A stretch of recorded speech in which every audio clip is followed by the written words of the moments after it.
Hey, welcome back to Metropole Grid. My name is Andre. Thanks so much for tuning in. It's a Thursday night. It's July 10th, 2025.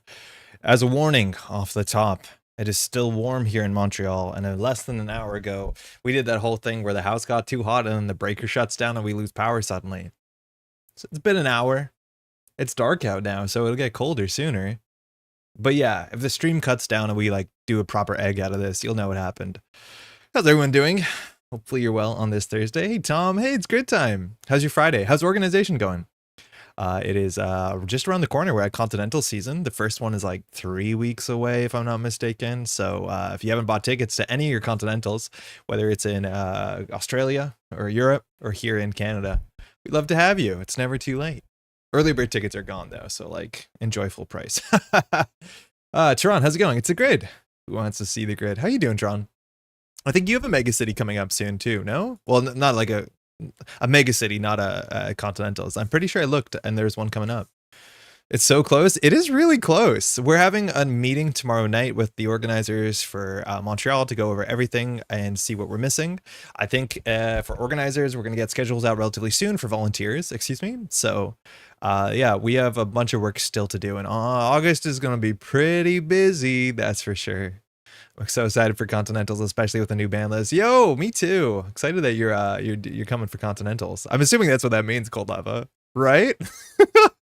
I know sometimes that week in August is really difficult for nice reasons, but yeah, we have a ban list coming out soon. It should come out as soon as next week, right? I think the ban list team said it won't come out later than the 18th. So my guess is that it's going to drop on the 18th. Which is just around the corner. It's 1 week away, and then it won't be legal until the beginning of August. Excited for LA Megacity this weekend. Yeah, Changeling, how's it going? I'm assuming you're going. I only found out because I recently watched Saka, who did a little live stream pop on. Brutal game, honestly. But yeah, he's saying that he's going to LA Megacity with just this weekend.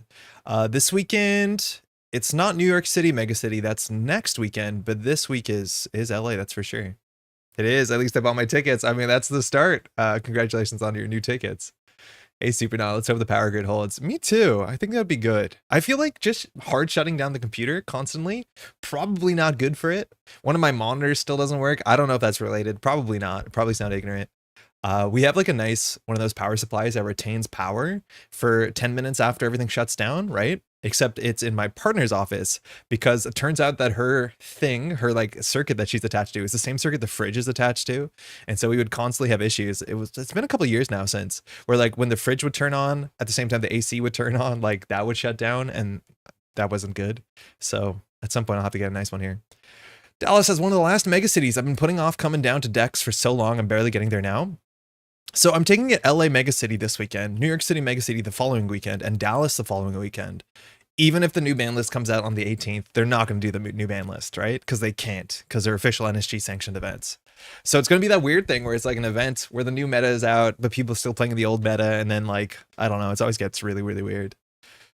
I have no idea what I'm going to take to Adelaide Megacity next weekend.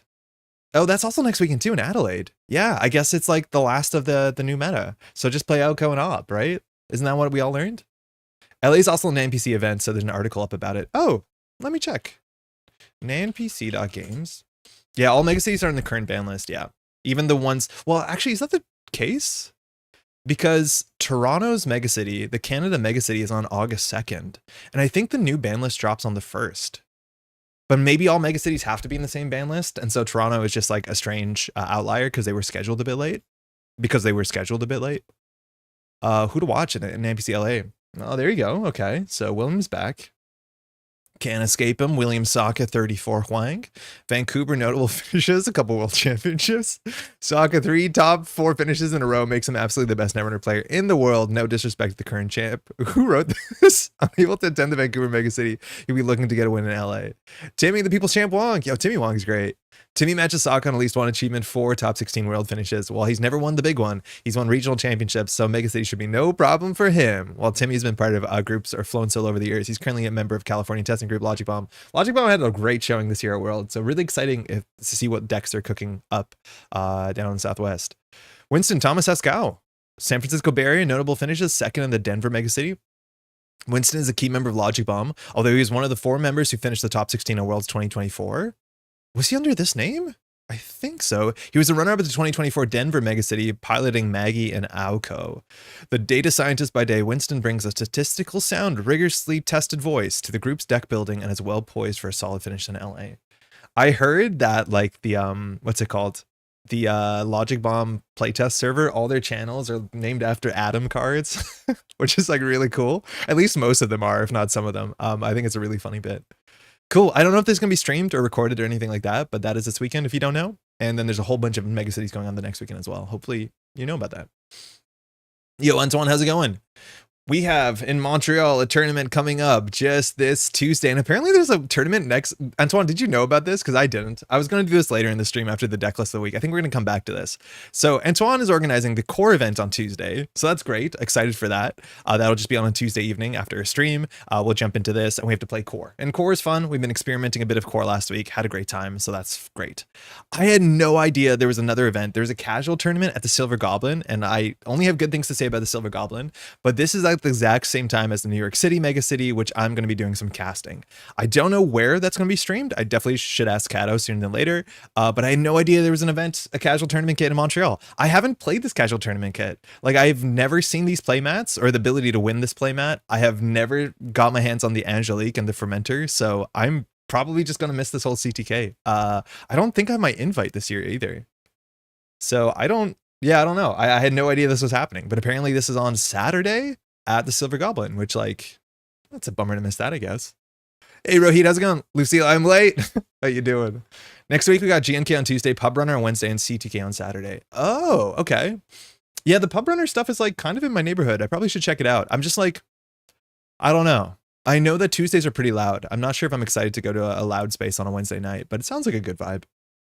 You casting NYC? Yes, I'm helping to do some remote casting. I signed up for all of Swiss. So again, I don't know where that is, but Cato just puts on the best show, and Cato reached out. I'm like, yeah, 100%, let's do it. I love that Fermented for some reason. Yeah, this is Brindamold, right? Yeah, Toby Woodman. That's Brindamold. Has like that sort of Grecian style.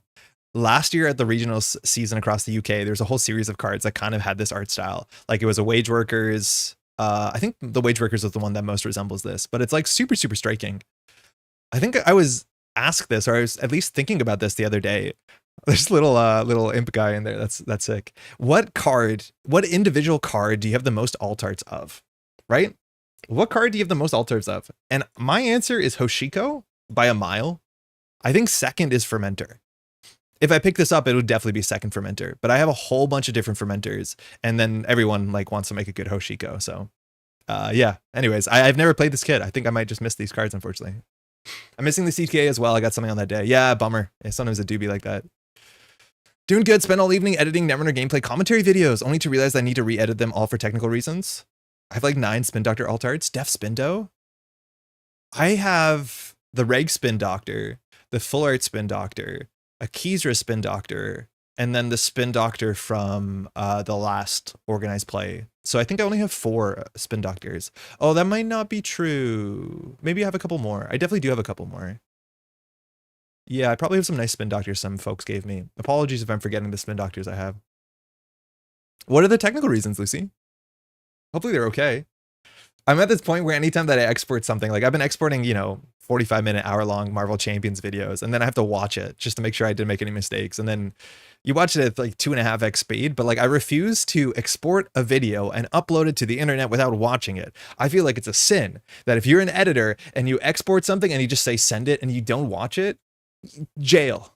Just terrible practice. I've been burnt by that before. And so now anytime you put up a long video, you have to watch it, which is just a time sink, and then it's not good. And then you have to re-export it, and then you have to rewatch that because of your principles. And then you end up in a bad spot. I have so many spins, but that's like the best card to have a ton of. Yeah. Yeah, there's a list of best cards to have a ton of. I think we just saw. I don't think we shouted out on the channel, but NSG just shouted out the last casual tournament kit, the Q3 game night kit. Sorry, game night kit, and it's a full art alarm clock with no flavor text and a Charlotte. I think these are both fine, but I think I want more of the cards that are like in multiple decks. I don't think I play alarm clock a lot. The full art might help, and the Charlotte's good. Full art Charlotte's great. I'm very fond of this art. But yeah, these are always kind of interesting. I guess these are meant to be also like good in the formats that most people play, which is kind of cool. But yeah, I wonder what like staples we're missing. I'm waiting for a petty cache alt art. We're doing one at Continentals, mind you. But like petty cache, fly swatter. There's a whole bunch of cards from the last set that I think you want multiple copies of. It's like, I want to say clean getaway, but like good luck beating the clean getaway art. It's so hard. It's so difficult. That art is way good. I'm so excited to see the future of Admiral Hoof's art in upcoming Netrunner. NYC is going to give out slow spoke spin dose for the Sunday HB side event. Okay, hold on. You mean this? Oh, hold on. Let me do that again. You mean this? Yeah, I might as well show it out now. We showed a bit of this at the end of the last stream on Tuesday. Right at the end, because I forgot to show this off. There's 3 cards that are, I don't know, I guess exclusive to New York City, Megacity, which is next weekend. It's in Brooklyn. Oh, this is the Spin Doctor. Definitely not tournament legal, from my understanding. Subtype character. This is part of the Hand and Brain tournament. That's going to be, I think, I don't know the schedule. I think it's on Friday. I'm not sure about the schedule because I'm not attending. Definitely research the schedule, but this is from that. And then there's 2 other alt arts that are also part of the kit. These are more of the part of the official part of the standard kit. It's Sunday. Okay, it's on the second one. So then there's this Chesva, which is Sea Roses. I really like Sea Roses alt arts. This Chesva, I believe, is a participation prize. It even has the Megacity like badge on it, which is like really, really cool. I think this is tournament legal. I'm pretty sure it's tournament legal.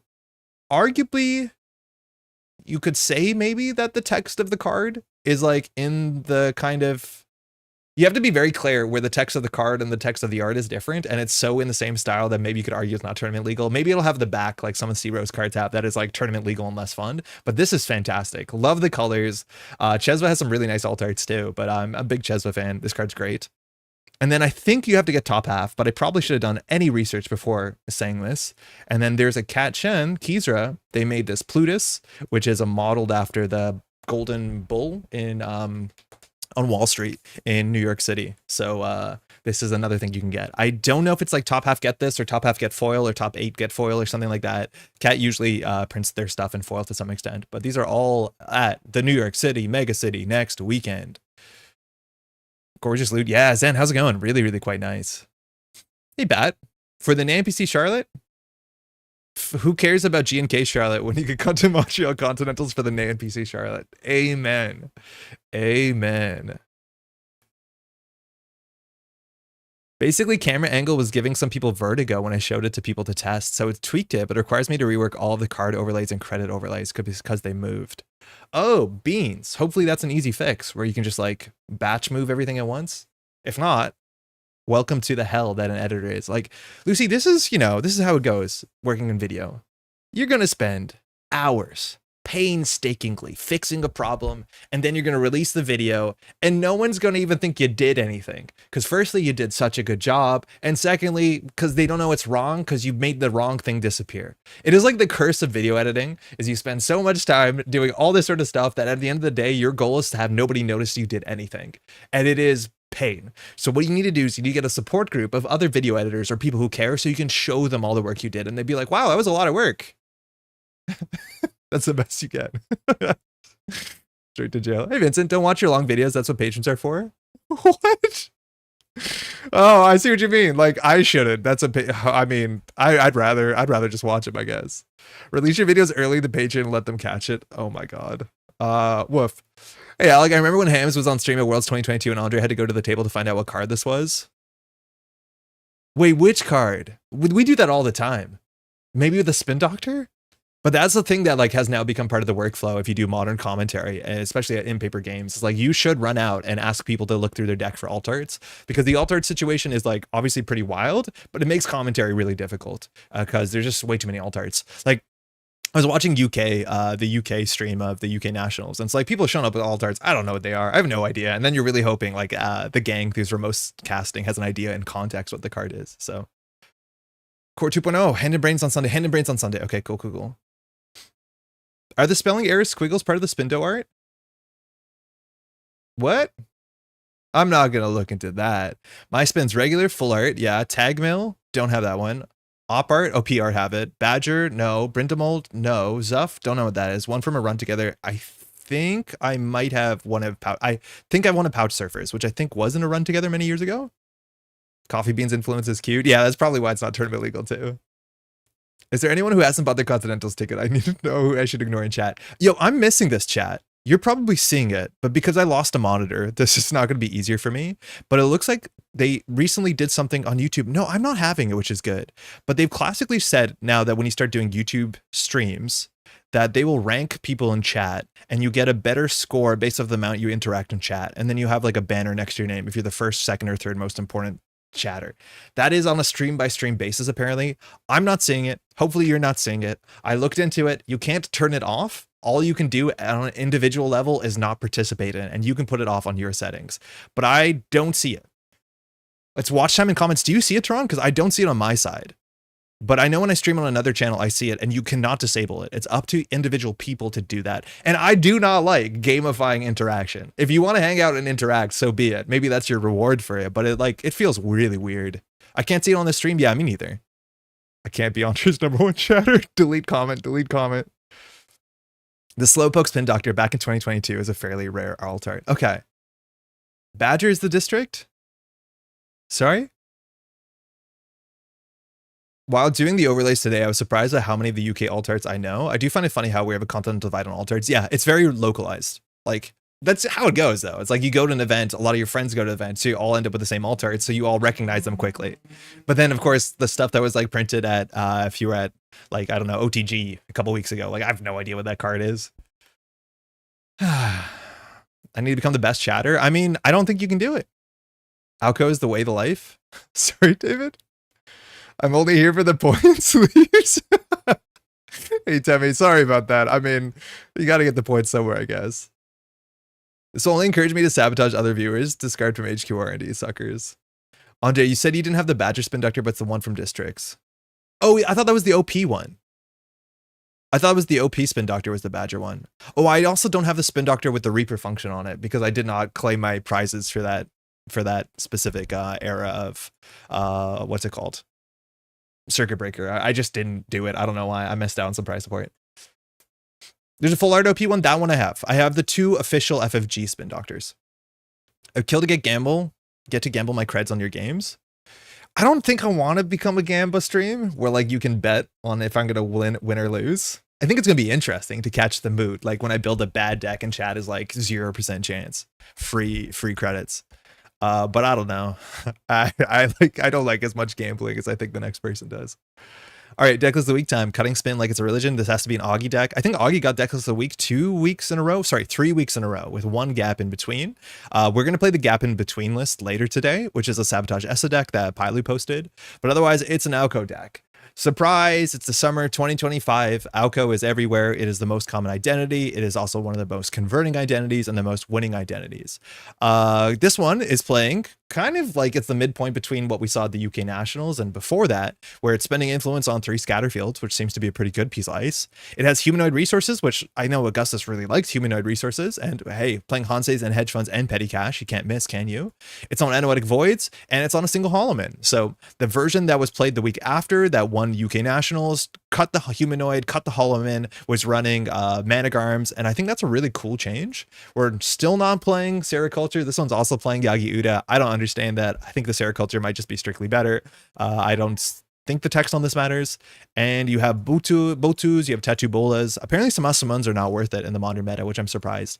And I don't think the 2 Spin Doctor change is like that wild, because this deck already has longevity. It has 3 moon pools. So while putting cards in your archives is a big part of this game plan, I think 2 Spin Doctors might just be enough. We'll find out. Good morning, stream. Hey, Evan, how's it going? Put the channel points in the back. Fake gamble like the stream points. I know, but like I feel like we don't have to make everything gambling in the day of our Lord. Pay out the doubters. Obviously not real gambling online is cringe. Hey John, time to open up contracts on poly markets on the outcome of tonight's games. I mean, this one I feel like we could bet pretty heavily on. Paillu's deck was 100% of the deck of the week last week. Sophie, how's it going? 100%. It was the week in between. It went Augie, Paillu, Augie. Well, I'm pretty sure about that because it was just another AU Co list that was like HB pilled. It was very similar to the week before. Frog. The text on neither matter. Play the 3-2 whose art you like better. I mean, that means we're probably not going to be playing this one. For those who don't know, Yagi Uda is the name of a build of an antenna, like an aerial. which like doesn't even look like the art, I don't think. It's the sort of forked kind of, yeah, this thing. This is a Yagi Udi antenna, which is a design of Yagi antennas, which were kind of important. I remember seeing these all the time as a kid. I think they're less common now, at least like attached to homes. But I don't know what the art is meant to depict, but early NSG art was, you know, kind of all over the place. But like, instead of going for that design, we got hexes. We're playing TI out here or something. I don't know. We'll give it a shot. Seems fine. Seems okay. Deck builder, nope. Only 7 games tonight? Oh my god. I feel like we're in the point where unless you're preparing for a Megacity, a lot of people are checking out because the new ban list drops next week. So unless you're preparing exactly for something or playing another non-standard format, I think it's going to get kind of quiet over the next couple weeks. That's my guess. Meow, hey, Paillu. It's Lucy. The amount of normalization with real gambling does make fake gambling feel less fun and more like it's part of the problem. That's kind of my angle. Makes me somewhat uncomfortable.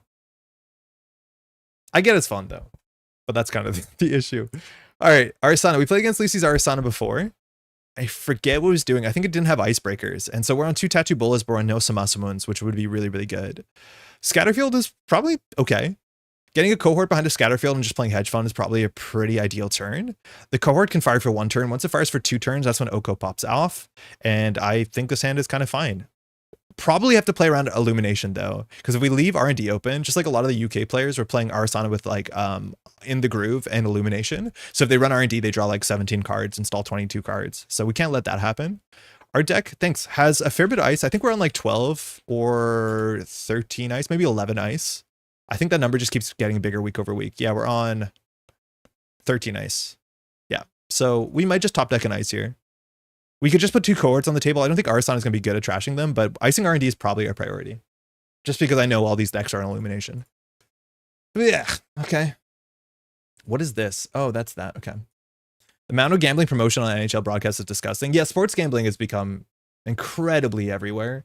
I know like League of Legends has recently just changed their rules on who they can promote, and so people are talking about that. They can now promote gambling on esports stuff. We can install double cohort. I feel like Scatterfield and R&D is going to be fine. If we install 2 cards, we'll see. If we res this, we're functionally bankrupt. I just don't want to get illuminated on turn 1. I don't know how important it is because it hasn't happened to me yet, but I've been told that that's like the good thing the deck can do. Clean getaway, cool. 1 and 3. Hedge Fund, nice. So these cards are better than Hedge Fund. She might just check both of them with the clean getaway. That makes sense. I think we're going to lose both of them. Maybe you should just set up here with 1 card. We'd love to ice this. This thing's really important. Yeah, okay, we're going to lose all of it. That's fine. Okay, that's fine. We could just put this on the table to keep her busy. I think we have to keep something on the table so she has something to do with, but this is not great. We definitely wanted a piece of ice by here. Tattoo Bowl would be perfect. This thing's has the biggest butt. We could just res it right now, and then she might just not interact. She trashes it for 3. I think we're like relatively happy. But this will stop probably a bunch of like free runs on centrals, which is kind of an issue for us. Oh, that's good. We'll see if Arsana hits R&D with a card here. Otherwise, you do lose a couple credits off this overclock, because this overclock was only 2 credits and a run. The click compression is important. Nice. That's a good start. I mean, this doesn't look good, friends. Y'all, what are we meant to do here? I mean, I don't feel good. I'm going to pay out the doubters real soon. League has some of the most reasonable rules, a reasonable arm's length situation, unlike a lot of already profitable teams jamming to every moment of every broadcast. They pay really well. That's kind of the issue. They pay very, very well. Let's come out the new XAI users, gambling odds, predict futures. D-Jones has... All right, we're going to lose the humanoid. Looks like we're going to lose everything. I think we're keeping her busy, but I don't feel like we have a game going on here. Okay, that's like... Now we have nothing to jam, which is like unfortunate. She definitely has a way to deal with the fly swatter. This hand's not good. I don't think we'd be happy finding a bite here. The legendary triple Fuji, it's bad. It's really bad out here. We lost all our cohorts. The deck only has 2 spin doctors. I don't know if we should have mulliganed. Maybe we shouldn't have respected the R&D run. Like, who cared? Maybe we should have just done the scatter build. Maybe I did overprotect against, what's it called? Illumination. Now it's going to cost us the damn game. I don't think we want to jam any of these cards, so I think we just do credit, hedge fund credit, and see what she does with the turn off. Doesn't feel good. Stick a FUD and discard 2 of them? Yeah, the problem is like sticking a FUD's going to be hard. I think you're right though. If we do get a FUD behind the fly swatter, we'll just throw 2 out, but we have a lot of issues here.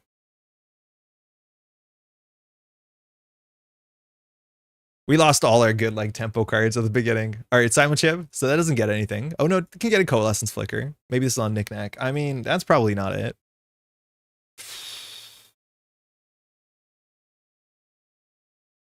We probably just put this on our archives and discard cards. There's no top deck that lets us fast advance this out. Because if we need to use Regenesis, oh no, that's not true. If we top deck Regenesis, we do install Regenesis. We install this, we advance. No, because we don't get enough counters. So we go to 8, we install this. Yeah, that's fine. Oh, that's interesting. I think we need to put this on archives though. That's probably the play. It fixes one of our issues. What are you talking about? It's so suspicious. Just run this and take 6 damage, please. The thing is, like, if this fails, and it likely does fail, like, if she just draws a card, we kind of lose the game when she's on 6 points. So I don't know if this is, like, a check we can actually cash. Hate it. Run archives wins the game. No, she has to draw first. This is so bad.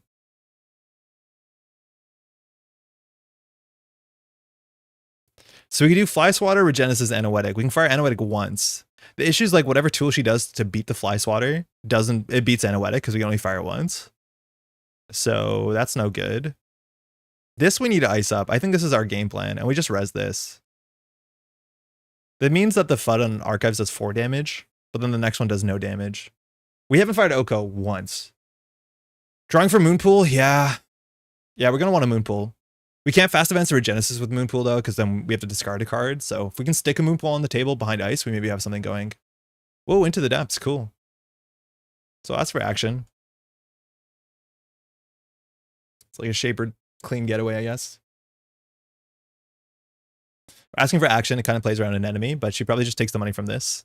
So we'll just force out a thing.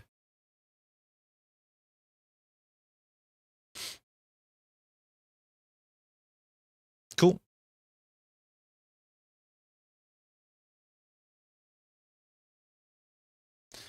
But what about Mitra?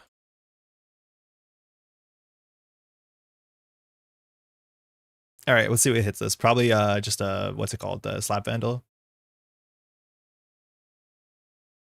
But yeah, the single ice we're gonna get punished, I think, relatively well with our Asana. Tattoo Bullets would be good. Not with this hand. Ooh, SMC. So this will probably just get a decoder. Oiler. So that comes in for 4, breaks for 0. So we can get into the depths. So we can just get the forward, bring down the foot. I really don't know how we're meant to close this game out. If we don't score Regenesis, we're cooked. Now this breaks us for 2, right? Oiler doesn't actually have good text after the turn. She can always like Simulchip Flicker it, which like saves 2 credits. Okay, Onacom, that's important to keep in mind. The spin's good. The spin is definitely good. Okay. So we could do Bola and put the Regenesis behind it. If she gets in, it's not the end of the world.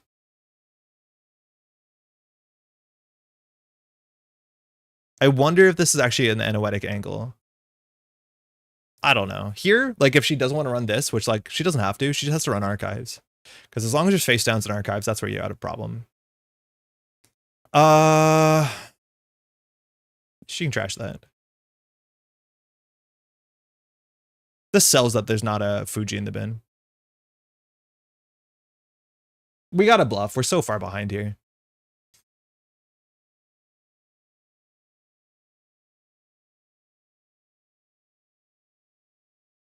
Like, I don't think we can shuffle that away. If she draws, what does she have to draw once and then run archives and we lose? I think our angles are so low that we're going to have to go for it. Maybe she reads this and she just runs archives. Maybe you should. Oh, Gauss? Overclock? Interesting. So that does get the Regenesis, but I thought she might run Archives there. So this Tattoo Bola only costs 1 credit. So we don't want to res it because, of course, it just eats the overclock credit. So we're going to let this go through. If we put the Anoetic in there, we'd feel pretty happy about it. I always wonder if you play to your only outs and you have to, those have some risk. When you're this far behind, you have to play risky because playing safe is probably not going to win you the game. Because at any point, if Lucille just runs Archives, we lose. So, like, we have to play a weird out. We could have, like, spin doctored these back, but maybe that's fine. Now she has to be scared of bite.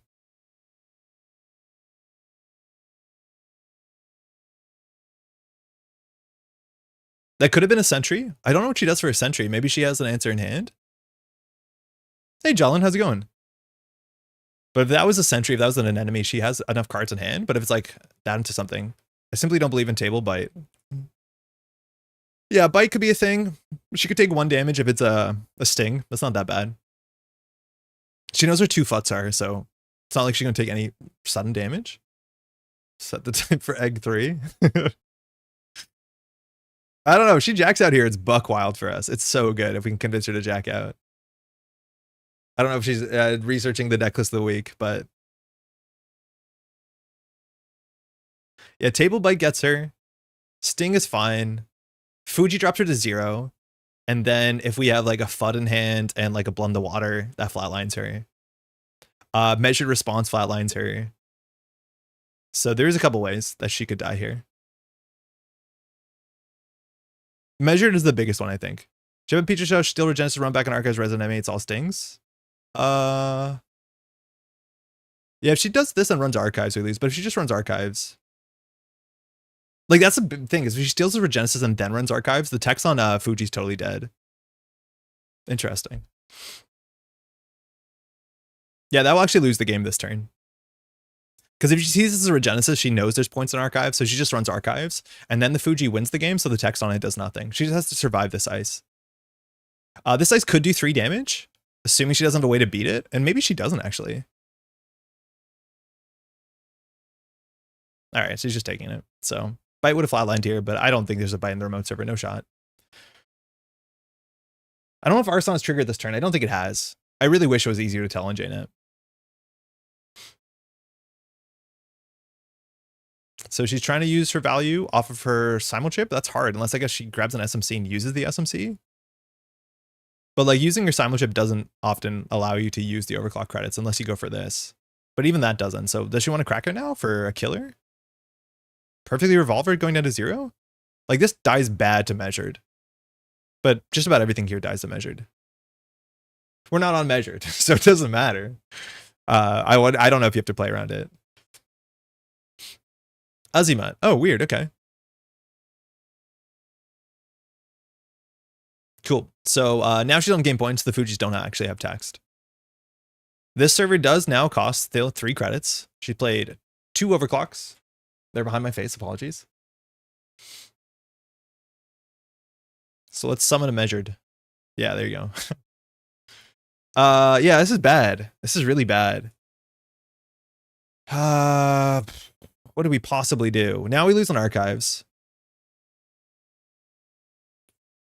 We 100% lose on Archives. I don't want to pay the petty cash because we can just Hansei it. So we can draw into Moonpool to not lose the game directly.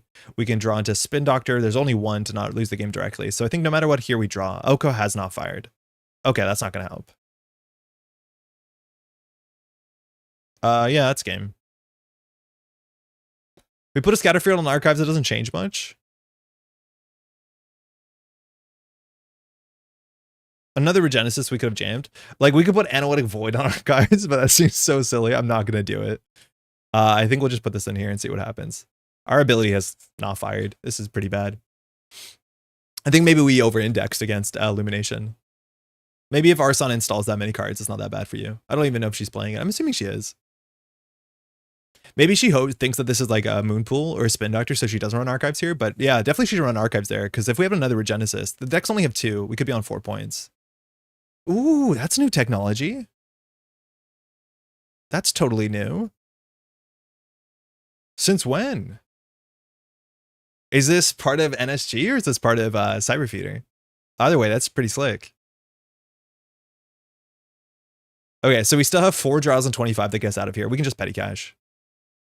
If we had a face down spin, we in theory can score the hybrid and put a Fuji in the server, but that does not serve us that well. So I think we just have to draw here. That ain't it.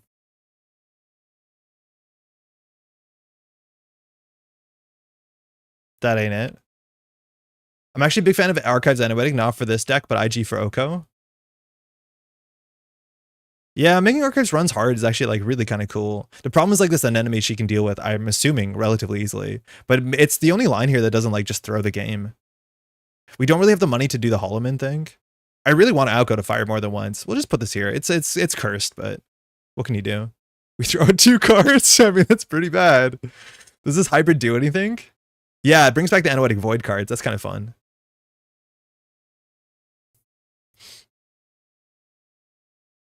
Yeah, there was that while where we had like Nanocivic Anoetic Archives. I think there's even decks in the last meta that were just like protecting archives with Anoetic so they could put Holloman there in like RH, which like that is kind of cool. That's a neat way to play that. I wonder if she's just going to deep dive us and not... Oh, I guess if she has to run archives to do that. Yeah, I want this game to be over, I'll be honest. I don't think we have any shot of closing to 7. Without any stings to play? Oh, that's fine. Scatterfield hybrid Botu, so she can put the hybrid on top of R&D. If she steals that, it doesn't really change the game. I guess she could win off the longevity. We know what the Yagi Uda is. So hybrid's on the top, Scatterfield's on the bottom. Totally fine. It takes 2 cards out of her hand, though. That's like the best part of the burner, is that we can only Anoetic once. And she has 7 cards in hand. So I don't think we res the Anoetic, because she can just tank the enemy like 3 times. It's like technically game theory is correct that we res this, but there's no point. Like we res the enemy, we discard a card, we animatic, we discard 2 cards. I think we just fold here. Yeah, installing this was wrong, because she can tank this. She drops 3 cards to hand. She can run it back. Yeah, there's no point. Good game. She also has Anacom, which like technically means this will likely only do 2 damage, but obviously that doesn't matter.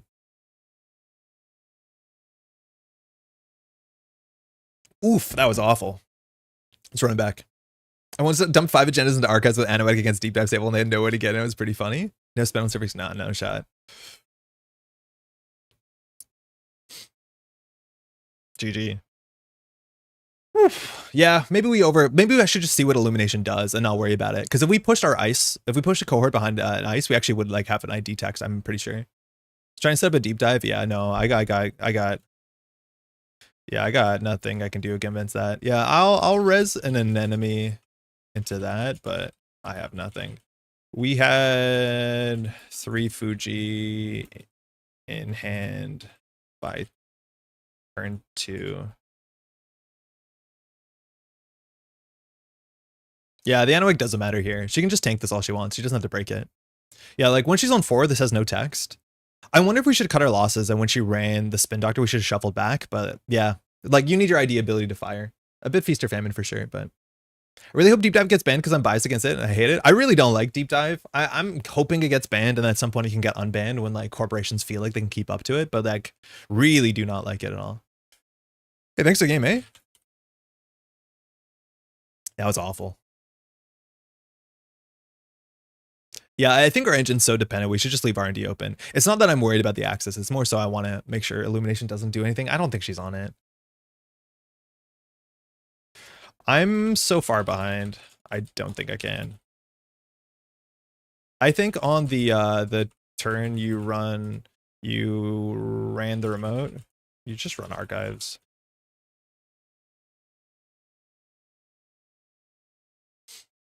I'm a passionate deep dive hater. It's like, yeah, it's not great. I feel like a corpse can be a bit faster and they have more ways to deal with it. It can come back, but like, I don't know. I never like that run 3 centrals cards. They don't feel like you're playing the game in Netrunner. Sure. But if I don't get 4 points, I don't think I can win. Maybe double sting is something. 2 sting is still just 2 damage. Yeah, sting cares about the other player's score area, so it doesn't really matter unless it's 2 sting and then we have the 3rd sting in here, which maybe. Yeah, probably. Yeah, maybe. Why ban Deep Dive when it's not played anymore by most competitive runners? I think the meta is like so tuned. Well, Zyugen, it's like the meta right now seems to be from people claiming that it's so tuned against Deep Dive that people don't play Deep Dive. But I think that's like kind of the problem. The meta right now seems to be like 33% one single identity, which is AU Co. And AU Co seems to be good against Deep Dive because you have ways to deal with it, like damage, you have assets, you have other things that they have to deal with. So I think, you know, the fact that we have so much AU Co is also a response to there being Deep Dive. If you ban Deep Dive, it's actually more likely that more corporations will feel playable. Because there's a lot of corporations that against the world of Deep Dive, I have a 0% interest in playing. So you're right, while you might not see Deep Dive, that doesn't mean that's not controlling the meta. And if you look at the meta reports, like, it is the way it is because of Deep Dive existing. Hey, good game, Lucy. Arson Pilot by Arzon is not a competitive runner. Sorry? Oh, you mean like modernly? Yeah, I don't know. I haven't played that deck. I don't play a lot of like Shaper Deep Dive decks. It's been interesting how many decks you've seen posted recently, which are Shaper decks that are going out of their way to not play Deep Dive. Because you're just like, this is not my thing. That game was cooked with whether Deep Dive goes through or not. Like, that's for sure. We got nothing going. But we'll give it another shot. Deep Dive is not game warping as Banhar, though. I would argue it's more. I feel like there's more tools in the game inherently to deal with Banhar, like 2 ice or defensive upgrades. Like, I do think Banhar is massively powerful and is probably more likely to end up on a ban list next week than I think Deep Dive, I'll be honest. And that's because Banhar shows up everywhere and Deep Dive is probably not showing up that much. Hey, Bentel. Hey, thanks, you too. But that being said, if I could get rid of one, I would get rid of Deep Dive way faster than Banhar. Because I think there's way more ways that Corpse can deal with Banhar. Definitely very, very, very powerful. Ban card. Feels like a turbine problem again. I wouldn't say anything exactly like that. You are seeing a lot of decks that are putting 2-3 ice and dealing with Banhar. Like, a lot of the best decks right now are not super weakened to Banhar. I think the Banhar into AU Co thing is actually really interesting because AU Co in a lot of ways disincentivizes Banhar. So this is also like a thing that keeps Banhar in check in some weird ways. I think that you could spend a lot of time talking about like what Banhar does to AU Co in terms of making it more powerful or less powerful. But yeah, Banhar is incredibly powerful. And I could see it easily getting banned. No, this is probably not it. Ugh. Banner's potentially more powerful than Deep Dive, but it's much more load-bearing to its faction than Deep Dive is. Yeah, that's true. I do think Shaper can be fine, or Criminal can be fine without Deep Dive. That is very true. But I think Anarch just has really good cards. I really hope Outcode doesn't eat any bans. It's one of the few decent skill tests in Corpse. I know I'm being a CTM crow. I think it's not so much that people want AU Co to be less powerful. I think they want other corps to be as powerful as AU Co. And I do think like tuning the runner side and like shaping the runner ban list can incentivize people to play other things and have those things feel as interesting as AU Co. I think though there are some weird negative play patterns around AU Co. Maybe it's about FUT. I'm glad that people are not playing Bladderwort anymore. I don't think that solves anything. But yeah, it's mixed. Do we eat a transfer here? Do we just do Penny Shaver, FUT, Anemone? It's like not what we want in front of the FUT. Best of luck, have fun. Oh, they already said it. We have 13 ice in the deck. I really don't want to play Petty Cash turn 1, but maybe against like Criminal we should. We want to ice up Centrals, but we can't really do that. And then we probably have to stick the FUT behind something. An enemy on HQ is like not great. We could do a Petty Cash, then draw. I'd rather discard the Petty Caches. Yeah. So I think we can just do FUT an enemy. If we go down to 2 credits, we can't Petty Cash anymore.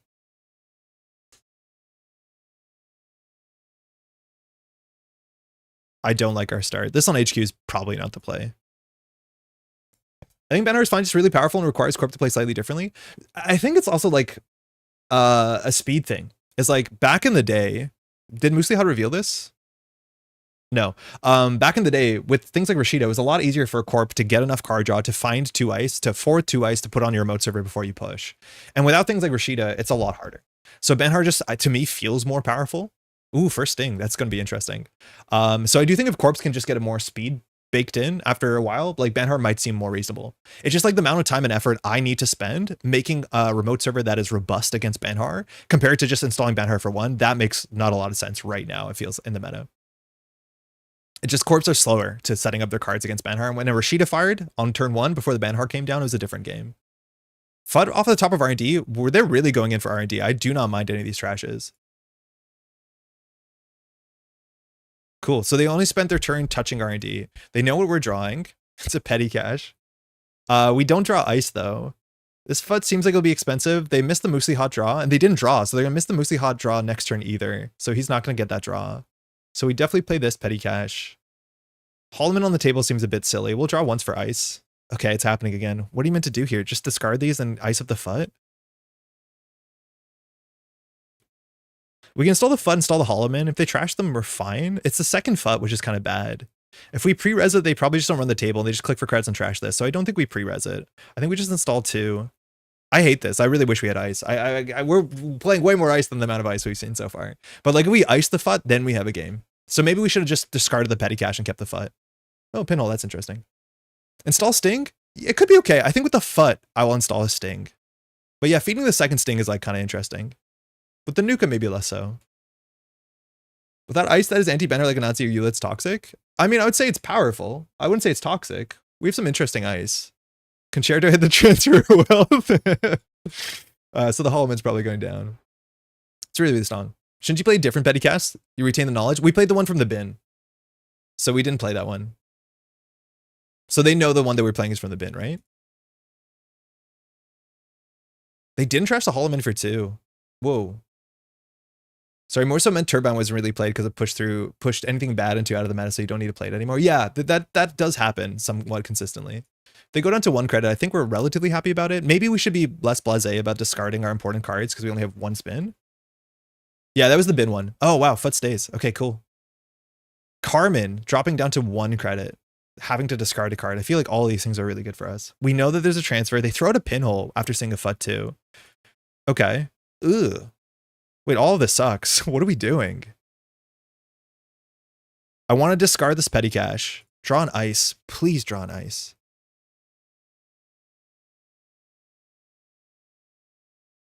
Install Sting, install Sting? Like, that probably wins. Unless they steal all 3 Stings, then we don't win. I'm going to try this line. No, we have a Holloman. We should keep 1 in hand and just click for credit. Because we can fast advance the Sting out. It might be lethal. But Stings on table, res FUT. We're going to res FUT. I don't want to put both Stings because we can fast advance this one out and then it'll do 3 damage with FUT, maybe 4 damage. If we put 2 Stings and they touch them, like, they just take a couple damage. But they should just click for credits and trash FUT here. Play the petty cash for money? I don't want to. Maybe we should. Because Holloman's expensive. Okay. This seems acceptable. They can't break this. This could be a Size and Taunt. They don't die, but we get 17 AU Co counters. With a FUT here, this can get pretty bad. What did they lose? They lost a transfer and a bravado. And a class act, okay. I mean, don't hit the Sting. Hybrid, okay, whatever. May all my AU Co opponents this weekend draw as poorly as you've been in these games. Yeah, right. We'll do to the net. They had they lost a lot of bravados. Do we win? Do we win? This does. No, we don't win. Let's see what AU Co does. Scatterfield Fuji's done. I mean, I'll take the Scatterfield, I think. So we definitely play this. So we know where all the points are. That's been good. So if we score this, it does 1, 2, 3. And then we discard a card. I mean, it gets all the cards out of the hand. We're tempo, right?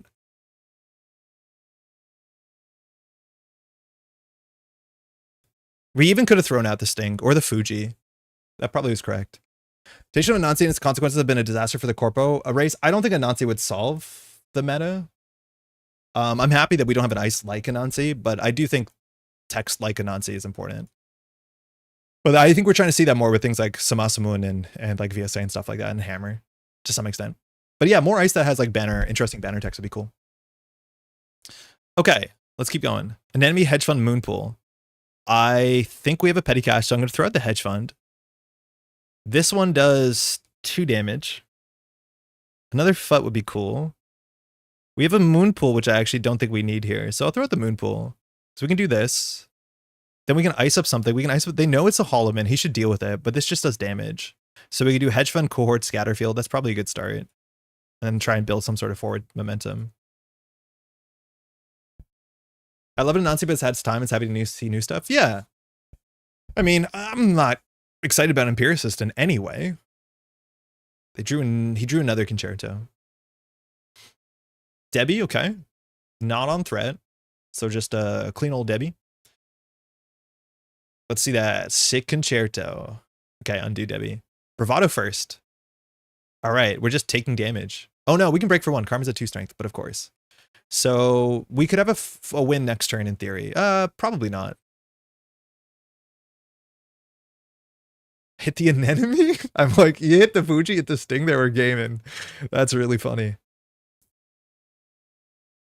The new stuff is toothless though. The ice has been completely depowered. Yeah, the whole game is trying to depower itself. I would still say there's some very powerful ice in the last set. But I think it's less so that the ice is not good, but more so that corporations feel like they're slow at delivering their ice. Like if runners actually had to install their breakers, the ice is pretty good. I guess that's a problem, huh? We don't do anything here. Fiercest has gone full circle and it's good, it's bad, it's mid, it's just ice for Search and Techie deck. I don't know, yeah. It's not my favorite. Cohort. We don't need to because we get AU Co. We'll do AU Co first and see what we can do with this. They were respecting Regenesis, which is cool. So we'll do AU Co first because our hand is fine. Fly Swatter, Fut, Humanoid. I don't want the Humanoid. This gets us a counter. I mean, all these cards are good. I think our angles like Fut, Fly Swatter, Sting. That's going to do some damage.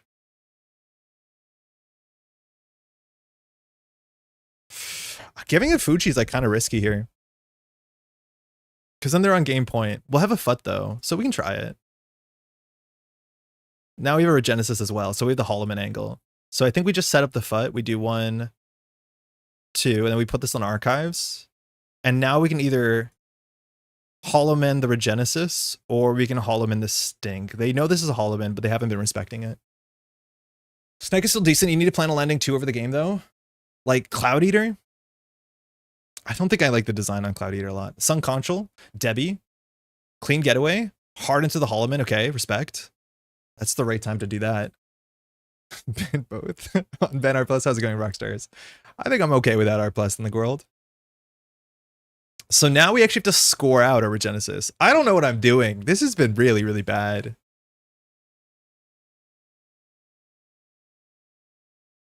Hey, Brennan. Testing Mitra, Cloud Eater, and NBN as Tag Storm. Ugh. Feel like they should take the 3 net damage a bit more. So he has breakers. We lost our Hollow Man. The deck only has 2 Spin Doctors, and I'm feeling it. I guess we AU Co here. And throw out 2 Fujis doesn't really help because our opponent here has points. We would actually like to get a longevity, so we'll start with the AU Co. Spin Doctor, Saisentan, Spin Doctor. Okay.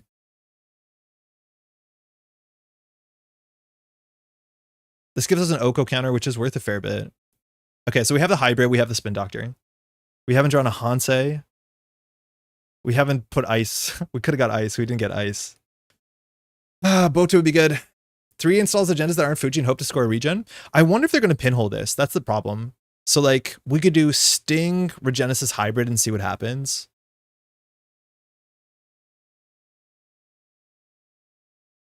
I just don't think we have to risk the hybrid. Like we could just score the hybrid now and install, like install the Spin Doctor is probably the play.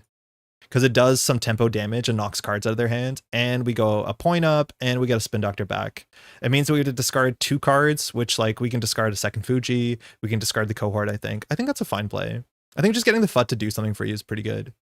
Because they're event-based, so like their draw is actually really important. If we hit a Fractor, we're in a good spot too. But as much as they might be on doubles, I'm going to just score this. Do FUT first to get some information. We'll do 2. So we hit a lie low and pinhole. That pinhole is really important because that's probably the FUT coming down. They could just face check though. They have their killer. And I think we'll just put the spin on the table and then we can discard some cards. They don't know what this is. We'll discard 1, 2.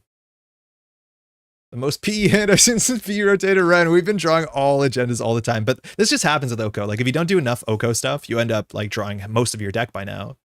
They down to 18 as well. And so the agendas have to be somewhere. I feel like clearing multiple tags is one of the only places runners basically have to fight fair on. Yeah. Yeah, clearing tags is hard.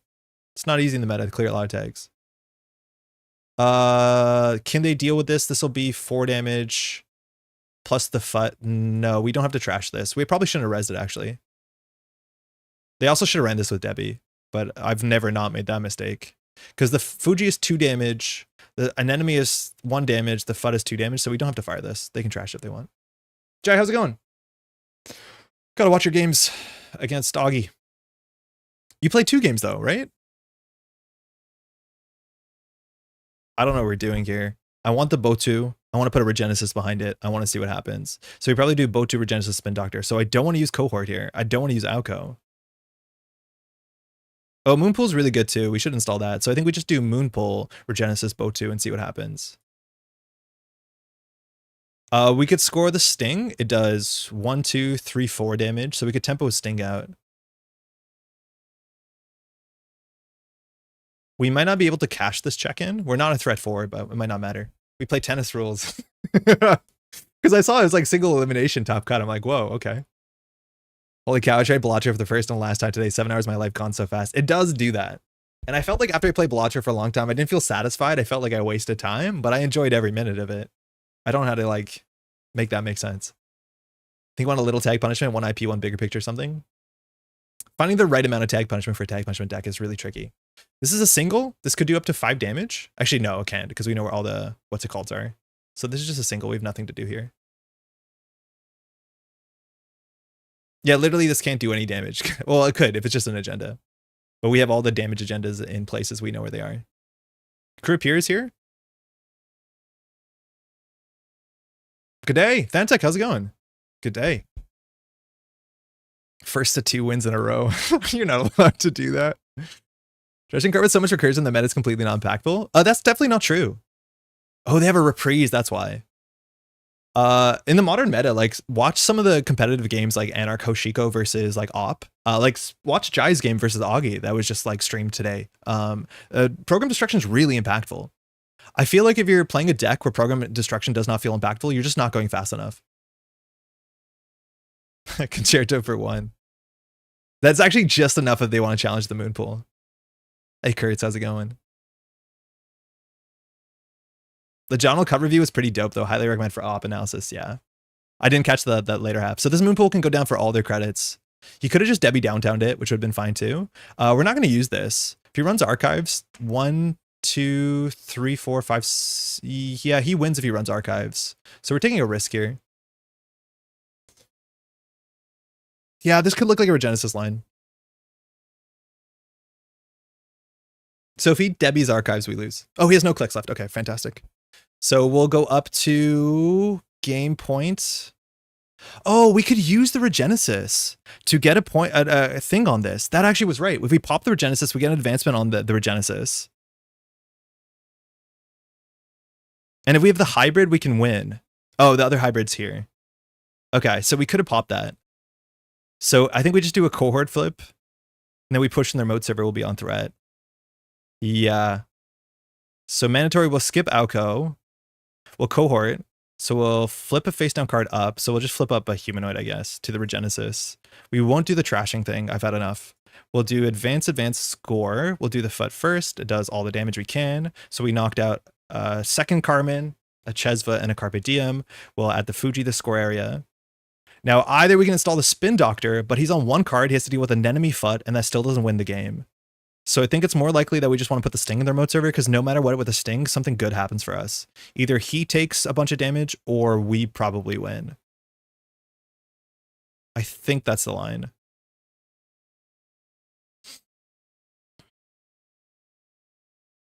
Yeah, there's some weird lines, especially I've seen Jai do it, where like if you flip over a card and you have extra clicks left, you can like do the Moonpool on their turn, and then you can get like a click left to do a hybrid thing, especially with the cohort. Also, can AU Co if you want to Regenesis? Yeah, for sure. We can't trash anything. You have to keep that in mind. Transfer. We don't care. The Axis here could lose the game for Bentel. Bentel has to go for the Axis, but this easily loses the game. If you hit the Fuji, you die. It's just the Fuji that flatlines you, so it's a 1 in 5. Oh, we know there's a reprise though. So if he hits the reprise, you'd have to click for credit and then he can do a bounce. So if he hits Fuji into run server 9, maybe? I don't know. Sting wins a decent amount of time. Yeah, no matter what happens, it should probably win. Excuse me, sorry. 1 in 5 that he flatlines because this Fuji does 1, 2, 3, 4 damage. I just forgot to hit and counter.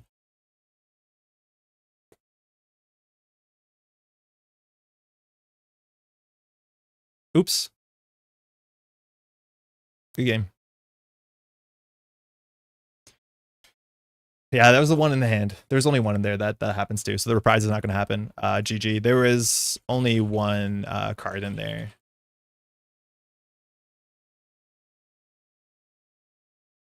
Two other non-damage agendas. Yeah, I don't know if he clears a tag. I think if he steals there and then he does something cool with reprise, maybe he can, like, I don't know, bounce archives and run it. Maybe that actually, we would have lost the game to that. I think if he bounced this archives ice and just ran it, because then yeah, he wins. We straight up lose. And if this was not a spin doctor, so there was actually yeah, I think we could have lost there. Took a bit too much at the start and couldn't recover. Yeah, I think at the beginning, so Bentel, I don't know if you hear me at this point, like just running R&D for singles is not what you want to be doing often. This is the thing, is that a lot of times you want to stop us from winning more than you can like single your way to victory, because a lot of the cards that you touch on my side will just take cards out of your hand, which takes options out of your hand. And Moosey Hot is generally like needs cards in hand to do something because it's very event based. So like the turn where you install Nuka and run 3 times, especially like also trashing a card off the top of the deck like FUT. I'm not a big fan of that because I just could draw a FUT behind it. Who knows? But yeah, it's really hard. You need to always keep going, keep moving.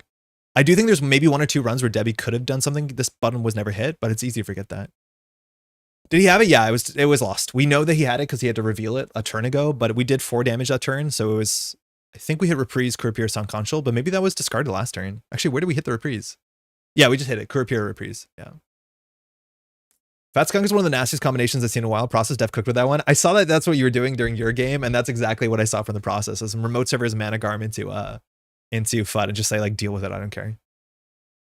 Hey, good game. That's fair. I didn't have value options in the hand that Nuka turn. Yeah, I think like your draw for credit, draw for cards, click to draw, click for credits, basically anything. Because the only thing you'll find on R&D is cards that you want to trash, which cost you money, or pain. And none of those really help you. If you hit it early Fuji, like maybe then you have something. That's like the one agenda you want to steal early. But like, I think you stole the early Sting, which actually kind of helps. It was good that you trashed the Hollow Man. If you didn't trash the Hollow Man the turn you trashed the Hollow Man, the game would be over. I do think we needed to trash the FUT though. On like the turn 3, where I didn't ice this FUT up, you just click for credits and trash the FUT. Because this is how the game, you know, this thing was the most important card in the whole game. And if we don't get FUT, we don't get AU Co counters. Cohort's also incredibly important too, of course. Figure that runs bounce back next turn. Yeah, you can just start bounce backing. You can start bouncing back that turn. For sure. Okay, cool. That was the deck. I don't know if I'm playing that well, but I feel like we've been drawing really weird for sure. I think I actually do feel the 2 spin doctors in that deck, and I think I have to recalibrate slightly how I'm playing. I think we've just been like jettisoning invaluable cards and runners are trashing them, which is not good. I don't get this humanoid. I think this humanoid you have to ice up. I really would rather have the mana garms in this slot, I think. That's for sure. And Hollowman's cool. Hollowman is definitely cool, but I feel like Moonpool maybe gives you enough. I can't tell. Okay, we're going to play another deck close of the week last week. We're going to just do some really quick news. I think a lot of this news we probably already gone over at the top of the stream. We have some like kind of Metropole Grid news, which is relatively important, so we'll get to that after it. But distribution update came out today from Null Signal Games. I think it just says that things are trucking on. The distribution team continues to work on contracting with a third-party fulfillment warehouse in the States, just like we did recently in the European Union and UK. We expect to have this work completed by the end of summer. In the meantime, we've finally been able to transport some product of our existing staff-run shipping hubs in the US. By the time you're reading this, we'll already have shipped out overdue wholesale orders. However, we do expect to see a surge of new orders come in as soon as we set the products available in the store, and so fulfillment might be slightly slower than normal. Lastly, we're working towards restocking the rest of our catalog globally, and we're aiming to have a new stock by the end of summer. The distribution team plans to share another update in another 3 or 4 weeks. Cool. In Canada, distribution has been relatively reasonable, so I don't know what the struggle is in the States and Europe. Hopefully it's going better, but the updates from Drew are great, for sure.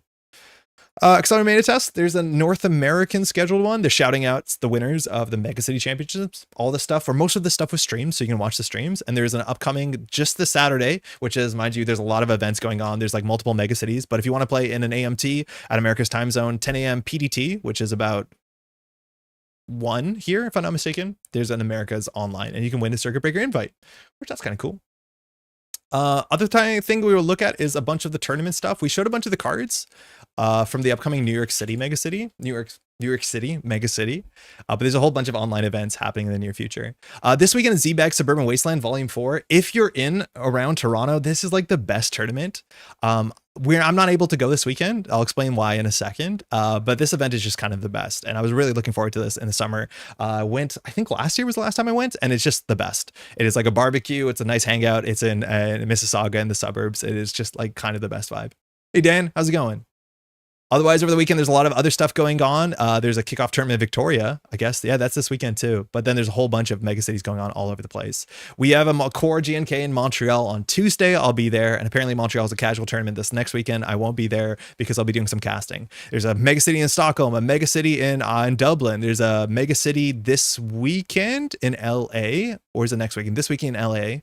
And then there's the New York City and a bunch of other stuff. New York megacity is going to be sick for sure.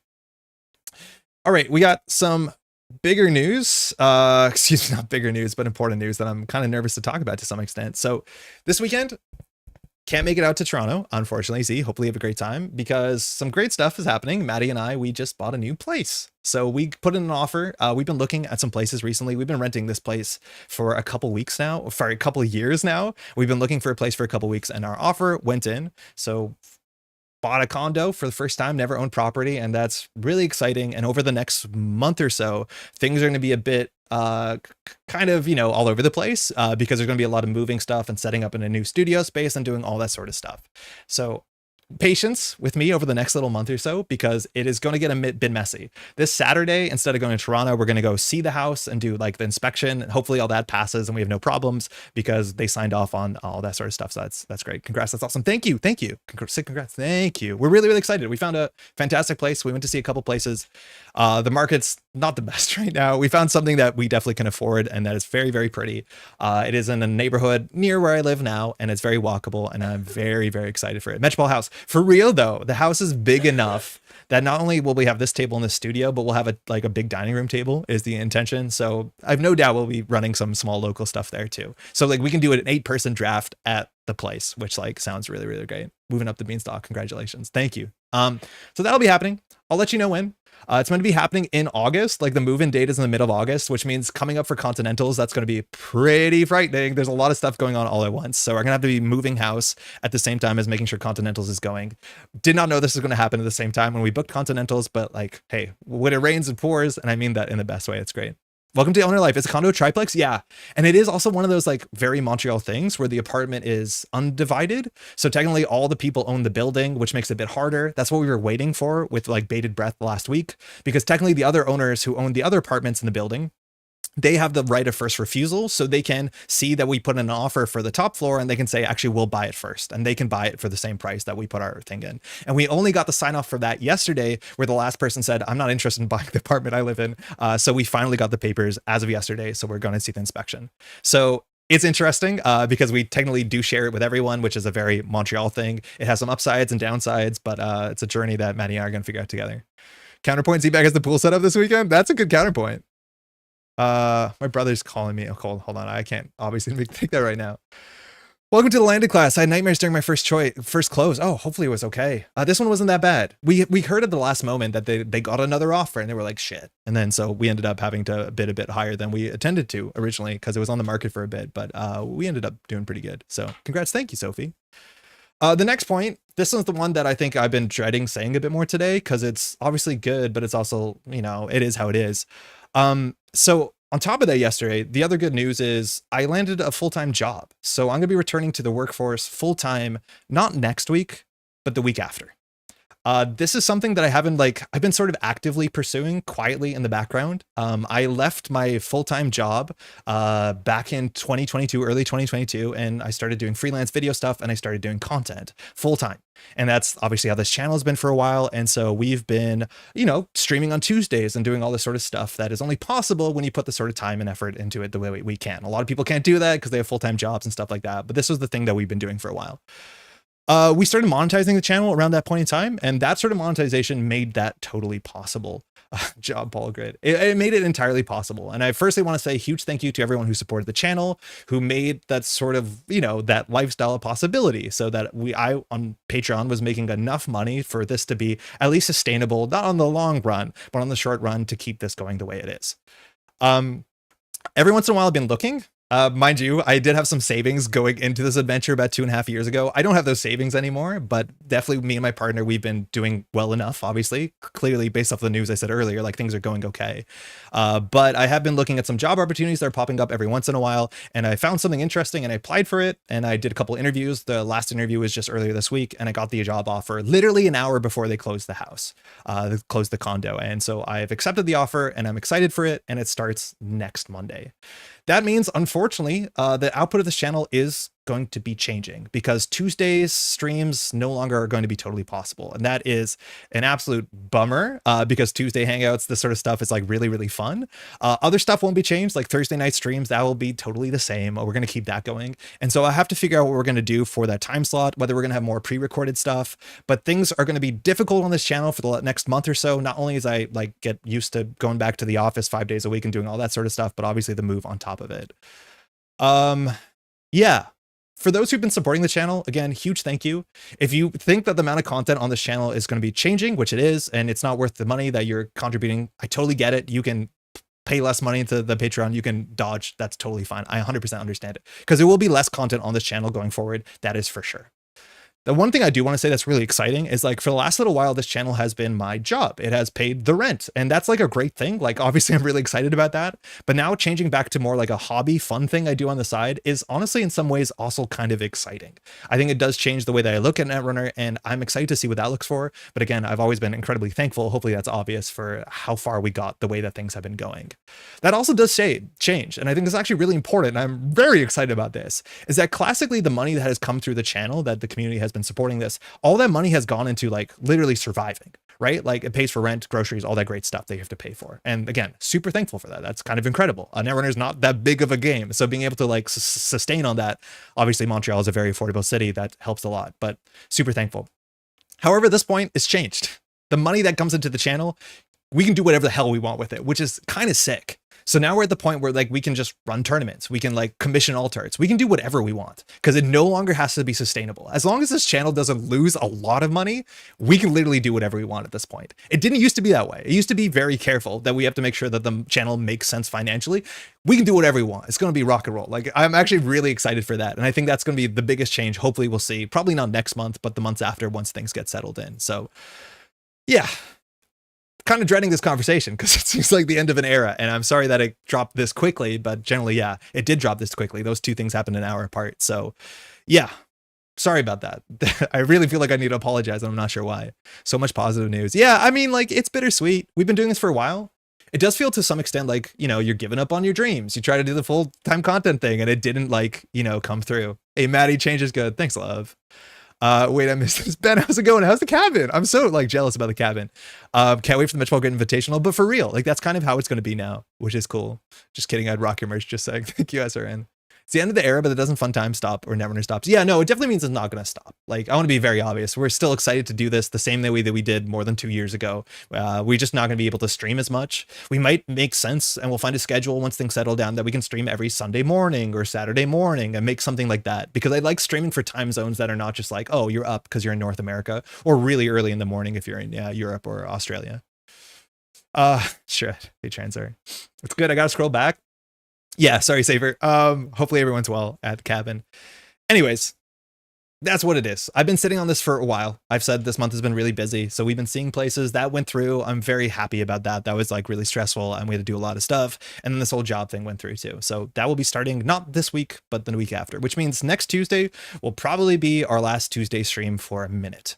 I don't know if we're going to be able to stream extra next week to have like a little celebration and have like a Wednesday stream or something like that, because I have a lot of things to do before, you know, returning to 9 to 5 and all that sort of stuff. But, I'm awake, I promise. Hey, Nato. Do you want to give office hours so I can watch Tuesday Netrunner? Yeah, sorry. I think everyone's scheduling is going to change to some extent. But yeah, that is kind of the news. So this weekend, Gonna be busy. The next month is gonna be busy. We're gonna get probably a bit quiet here after we move, all that sort of stuff. Funniest thing, no joke, we found out. So the company that I have a new position for, I'm working as a developer advocate, which is a cool position. So I get to do like content and kind of be a community person, but in a tech sphere, which that's kind of fun. I'm really excited for that. Is that they're moving office, and I just found out at the interview they're moving office later this month. John, you got to hear this. The place that I'm working for, they're moving office in just like a month or so. The new office, John, is in your building. It's like literally in the same building that Pat and John work, two friends. So we're gonna play some Netrunner. I'm actually gonna end up probably playing more Netrunner overall, which is really, really funny. If you're happy, that's enough for me. That's all that matters, and there will still be games. Thanks, John. For any new things to start, old things have to end. Unfortunately, always bittersweet. Glad when things go. Yeah. Like, I want to be clear too. Like, I don't like the modern meta. I think I've said that. It has nothing to do with that. This has been something that I've been like, obviously the house thing was happening in the background, but also like at some point I needed to get a full-time job because this is only sustainable to a point. Like I need to have a retirement fund and all that sort of stuff. Best news, yeah, John. I learned that during the interview. I'm like, wait, what? And they're like, yeah, we're getting to this place. It's, you know, where this company is, this other game company. I'm like, oh, yeah, that sounds pretty cool. Lunchtime smartphone stream. Yeah. Hey, Jedi, how's it going? Best of luck. Moving is tough, but then you can settle into new you on the other side. Yeah, I think moving is going to like kick my ass. Yeah, it's going to be a lot for sure. You own board games? Moving sucks. Books and board games. So literally the worst thing you can move, but modern meta causes a streamer to go find a job. Yeah, you know how it is. But no, this was just like a thing that had to happen at some point. But again, I need to end this on. I don't feel like I'm giving up. Hopefully it doesn't feel like I'm giving up. I feel like I'm giving up, and that's obviously pretty bad. But I'm very excited for the future. Things are going to change here, unfortunately, but we're still going to 110% it, and we're still going to do all the content and have a nice community space to hang out. It just might not be as common as it used to be. So sorry, there will be less content for a minute until we figure things out. But yeah, next week will be the last Tuesday stream for a minute. Hopefully you can drop by. If not, it's on a VOD. Gotta get more gigs at Place des Arts so I can crash the lunchtime Netrunner meetups. Yeah, it seems like that's where Netrunner is. It's kicking off in just a couple weeks. Love my time as crazy freelance creative, but now I prefer my stable job. Yeah, the place I am having a job at is like 5 days in the office, which like obviously I signed up for that, and I feel like that's good for me. I've been in this studio space on my own for the last like 2.5 years. So like socially, that's probably not great. So it's going to be nice to see people and do stuff in person. That's for sure. The folks there seem nice. Packing stream when? I don't know if that's going to happen. That's probably not good, OBSEC. But yeah, we have to start packing in the next couple weeks for sure. Staying yourself never in content doesn't sound like it could be ever truly sustainable, to be honest. I'm surprised you pulled it off. The community's great. SRN, I can't say enough about the community. We've been doing other stuff on the side like lessons, and that helps a heck of a lot for sure.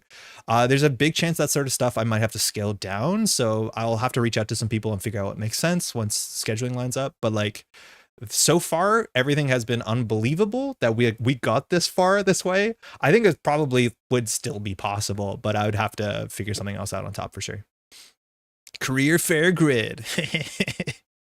Going in on the office again has felt nice. Yeah, like I want everyone to be able to work from home. I do think this change will be good for me. I help too. Maddie, I don't know what you're responding to because of chat delay, but Maddie helped a lot for sure. We ran 2 people through learning decks at work today, so more games in the area. It's really funny when you go to an interview and like part of your resume talks a fair bit about Netrunner and people are like asking questions about it. And you have to figure out like how much of card games do they know for your answer to be like coherent enough. Anyways, it seemed important. I work half remote, but that's been so nice. Yeah. Congrats, Maddie. Congrats, Bikori. Anywho, sorry about that, I guess. I'm excited for the future. We'll see how things change. If you have any feedback and you notice like we're slacking off and all that sort of stuff, give me shit. That's for sure.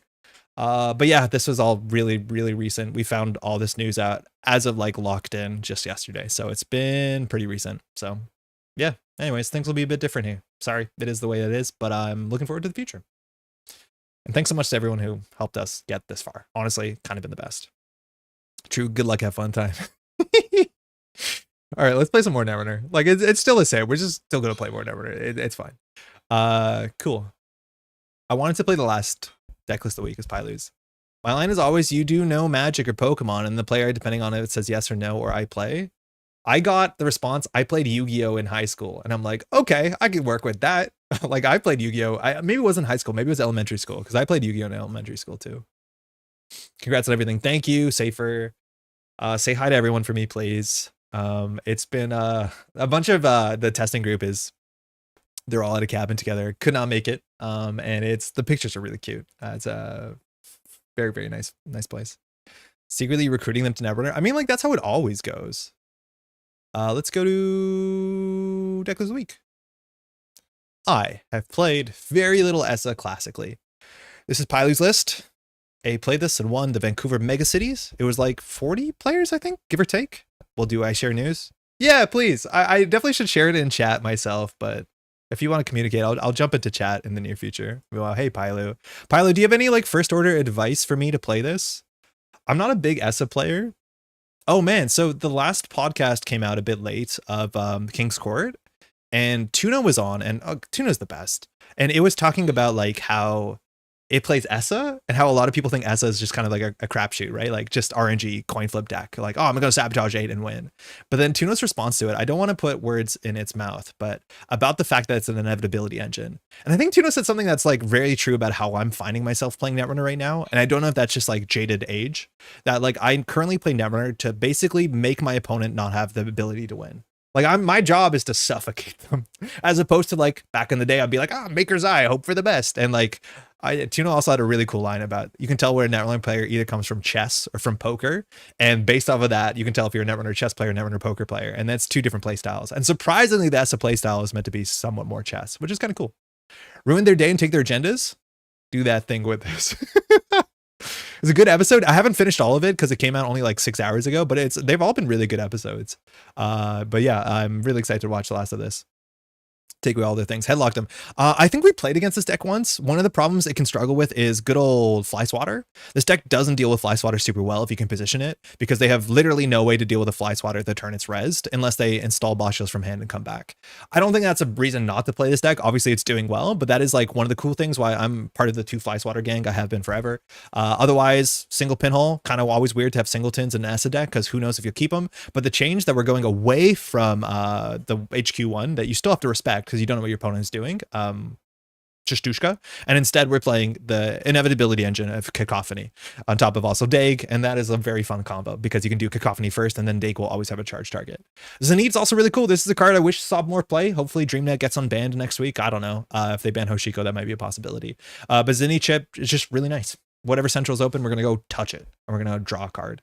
Banhar is right there. I know. But if they do the ice where it's like inside white space, I know that we played against this deck on stream and we made that happen and it's a possibility. But the ice suite losing Lamb makes this deck slightly more fragile. But I don't think to the point where like, it's obviously not good because it's obviously good. That's what I've been struggling with Corp right now. I think Corps have so much of an uphill battle that you can often just click for creds and run whatever they jam as it and just folds. I don't know. There's some ways that's a problem. Like I think if they get, obviously with Begamut, ignore Begamut, but like if it's a Brawn with an upgrade behind it, that's generally taxing for most runners to deal with. So I kind of hear you. I don't know. This one's also not on Ghost Tongue, which I like. I don't really care for Ghost Tongue. We have a lot of events. I wonder if it's worth it. We'll see how much core damage we take. There's also like some cool lines in the modern meta where you just play Esâ and unfortunately just play Marrow and don't take any more core damage, and you just play Cacophony, because just having 6 or 7 hand size, whatever this actually comes out to, is pretty relevant in a meta that wants you dead. So do keep that in mind too. It's a less interesting way to play though. It's not? Paillu, what do you mean it's not? It's not what? I'm not caught up on the stream at 3x speed. Congrats on the new job. Thank you, Lucy. That's very kind. Are you going to have a first thoughts video on the ban list again? Really enjoyed the last one. Well, probably, because I think the ban list is meant to come out next week. I'm hoping that NSG is still, like, if they're panicking at the last minute, because what NSG does is if you're a content creator, they often can like send you out like ahead of time. They send you an article that is going to say what that list is going to say, so you have some time to prepare a thing. That'll be next week, which is good because I'll still be off next week. Yeah, right. That's how it works. I haven't got one yet, I guess. Like, that's not a spoiler. But if I do, yeah, I definitely want to build one for sure. Thanks, you too. All right, so AU Co is kind of interesting. AU Co only fires when AU Co does damage. So if we core damage ourselves, that's fair game. However, Banhar, anytime we Banhar through ice, AU Co does trigger. So I'm not sure what you're meant to do about this. Running archives is just really tricky. I think this is going to be a very skill testing matchup. I don't know what to do about that, because just running archives is hard because there'll be a lot of agendas in there, stings and all that sort of stuff. I think so much of this match is going to be, again, like most matches, is going to be based off of controlling our friend Fut. This hand, Not bad. We have the Banhar, we have a Steel Skin, that's great. The one of Daig, I mean, like, I'll play it, I guess. Like, it's fine. We have no targets. And a Fermenter seems reasonable, too. I don't think they're going to have time to purge. It's more likely they're going to make us run into a Fly Swatter. I'll keep this. It's definitely not an every game problem, but like if the runner gets a lucky single and gets 2 or 3 points early, it just feels brutal. Yeah, you lose the deep dive at that point, right? Sabotage a wealthy trash from HQ. Banlist is next week. Yeah, it's meant to become as late as next week. Single advance. The fuck is this? The heck is going on? Single advance. I'm just gonna touch it. I'm gonna touch it with my face. I don't care. I don't know what this is. It's only a Charlotte. I don't know. We can take tags. Who cares? What is this? Core damage? Is she going to use a Charlotte? So we are literally in uncharted territory. We don't know what this AU Co deck is doing. It's playing Charlotte. So it's probably on advanceable traps. Heaven forbid it's on La Costa and has a remote server. I don't know. Is FUD a candidate for a ban? I would say it's a candidate. Definitely a candidate. That's an Urtica. Okay, so it hit our little cat. What a monster. We probably can trash this just on the basis that this could be a Holloman deck. They gave AU Co 1 counter. The other chance if we don't trash it, like they just put Holloman on top of it, I don't know whether we should be concerned. 2 credits is a bit much for us. I don't want to go down to no cards in hand because if they're playing Urtica, she's probably playing Blood in the Water. So I think we just draw here. That's good again. Gotta love AU Co being anything. It is a busted powerful ability. Literally any shell. It just works. I think you focus more on controlling the board and letting AU Co draw through their own deck until they're too flooded. Yeah, you can like kind of sit on them, which is like why I don't like running centrals that much. Money's bad, y'all. I guess we'll put Banhar on server 3. That's kind of cool. So like if we don't run, what happens? I don't honestly know. Maybe we just don't run. I definitely want to get this down. The problem is we lost the Daig, and Daig with this is so much more consistent because it means any steal is sabotage 3 functionally. So maybe we just do draw, drop Cacophony, Fermenter, but then like we're really gassed out. Oh, we can't play gamble. So I think this might just be a credit gamble angle. I don't know. This could be Moonpool. We have to watch out. They play Moonpool. She can just dump a bunch of agendas on advanceable trap and it's like full crapshoot. Because we don't have any like real multi-axis. Are we on finality? Yeah, we're on 2. It's going to be hard. We'd have to touch the right stuff. Like, I don't know. I don't know what we're meant to do here.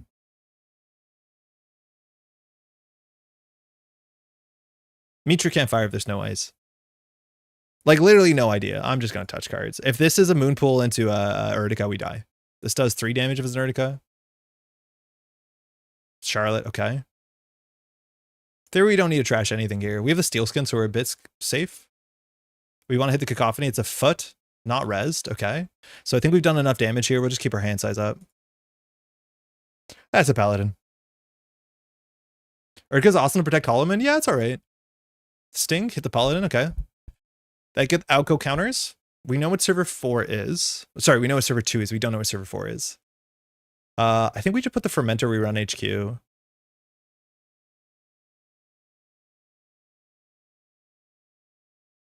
We really need to find our Marrow sooner than later. If we have hand size, I don't know if she can win. So we can run HQ. She could bite us. She's probably on bite. I'll take the risk. We have a Steel Skin. Regenesis seems good. Now we have a Cacophony. The problem is like I don't know if we should fire this because in theory this could be Regenesis and then Cacophony fires on our turn, which is like pretty miserable. So I think we just keep drawing. We did our Cacophony for the turn. I won't use this. Maybe we should before the bird state gets worse. Yeah, whatever. We'll do it. Running with only 3 cards in the hand seems risky. With the Steel Skin, I feel okay about it. Do it. Okay. I'm going to just hit it every turn. She knows we've been checking stuff. We can face check that. If it's an enemy, if it's a Eisenton, it's like really bad. But that usually is how it goes. I just don't know on the table. Like here, we probably better off checking archives because we just need to turn off her Genesis, which we know that she's on. So I'll put it nowhere. I just want to keep cards in hand. So if we run this, what's the worst case?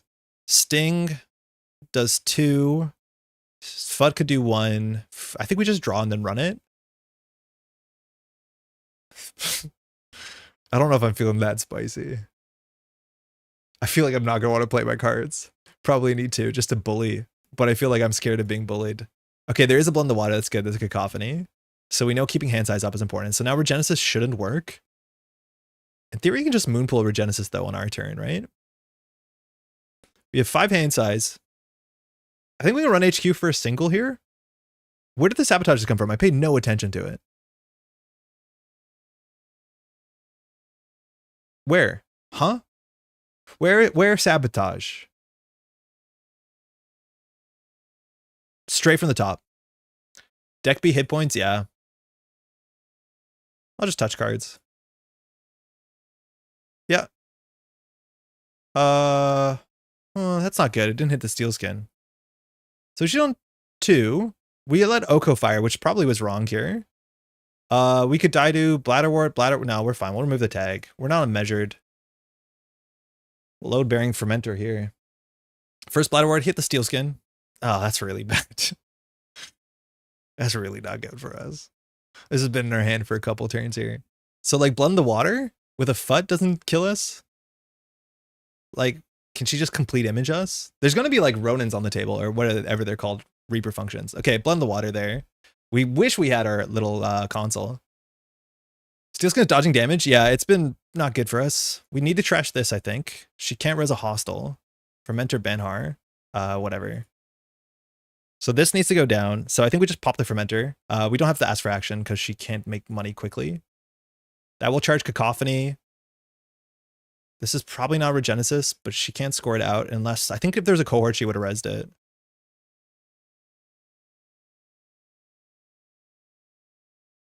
Order there was maybe a bit scuffed, but I don't think it actually matters.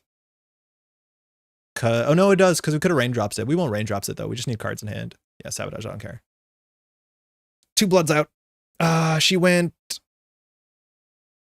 straight from the top. 1 from HQ, 2 from the top. Okay.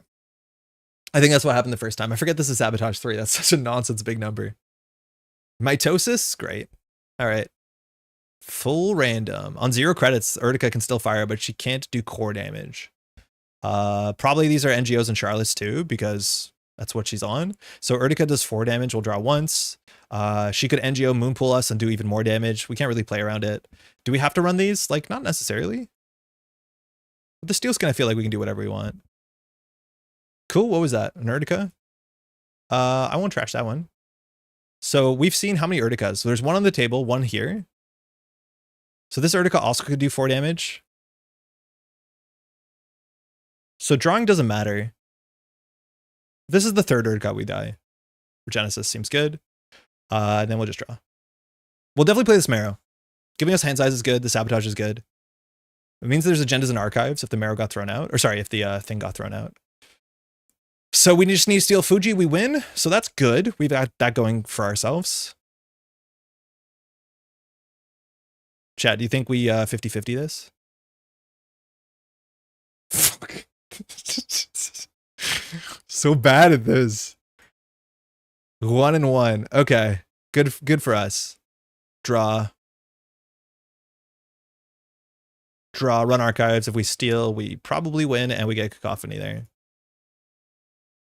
All right, we get a Regenesis. She's unmeasured. That's frightening.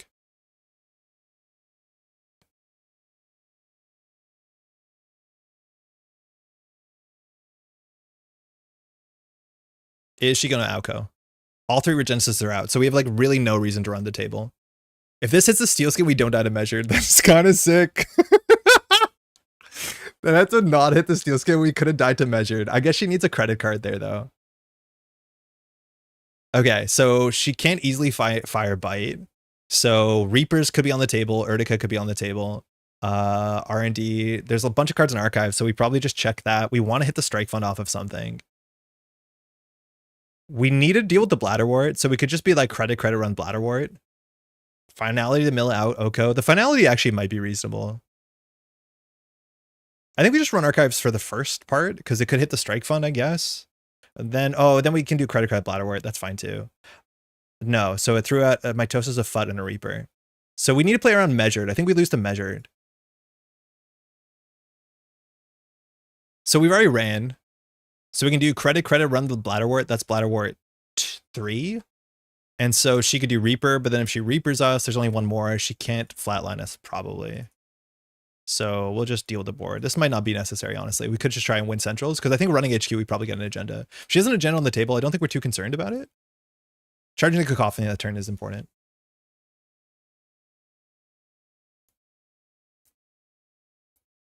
Okay, she's drawn. That's good. We only know what server 2 is and server 10. Probably not the last Urtica. She needs this to be an NGO. There's no NGO. Sorry, I keep saying NGO. Right, Charlotte. So for Charlotte, it's what, 2 to trash? Yeah. We're happy to take core damage here. She can't afford it. It's a cerebral, can't afford it, so we will trash it. This is the one that does core damage that costs 3 to fire, so that's fine. We can run HQ for single. She can't fire a bite. If we trash something, we already got the Cacophony. That's a Reaper. If we trash that, we already get Cacophony. I don't think we trash this. I think we just keep our credits up. In theory, she could set up a Regenesis here, but she needs a cohort. So that is 2 from HQ. There's fireworks outside right now. There's this thing going on where they're doing fireworks like every 4 days because it's the summer. Can we just strike fund and not click for credits? I think we can. I just want to preserve cards in hand. So this could easily be the Reaper. Like, I'm hoping to lose this to damage. So this could be a spin dock. There could be spin docks on the table. So I'm okay just doing like run 16. We just want to get a Cacophony. Maybe we should be on 3 credits so we can trash. It's a FUT. Okay, that's fine. That probably won't matter. So I want to run Archives, run HQ. There has to be Fuji somewhere, so they're probably in HQ. Maybe a Spin Doctor gets rezzed here, or a Moonpool. Spin, okay. So 1 face down, 1 back. The Reaper looks like it was thrown out, because JNet doesn't shuffle Archives, I don't think. You should shuffle Archives in person, and we'll just run HQ twice. There has to be a Fuji in here, let alone another Blood. Measured. Oh, right, we have to be playing around that, right? We have 7 hand size, though. I'll go back. If she hits us with a bite, I don't think she can flatline us. There you go. Good game. Cacophony did damage. That was kind of cool. Easier than twinning, because all we had to do is like play the game. Cards in hand is like a weakness in the body. Ignore the cup game and sabotage them until they cry. If we had a Dag there, like if the Dag survived, the Cacophony would have fired every single turn. Because we got 1 charge every turn. I guess that's not actually true, because it's only when you steal an agenda, or an agenda was scored. The Dag is really good. I had no worries at all. But yeah, we just like Esâ sabotaged only a bit. I feel like Zenith might have been worth it just because we could have got our hand size up, but I think I only commit to Zenith once we get the marrow down. But Zenith giving us click compression while we check is definitely worth it. I just don't think I wanted to go down to 4 hand size on like turn 3. But the Zenith is actually probably really good in the matchup if you're set up. Let's run back. The fireworks are really going. Let's do it. Oh, no, swap sides. The first thing you could have forced the runner hot to steal skin by installing the other 3.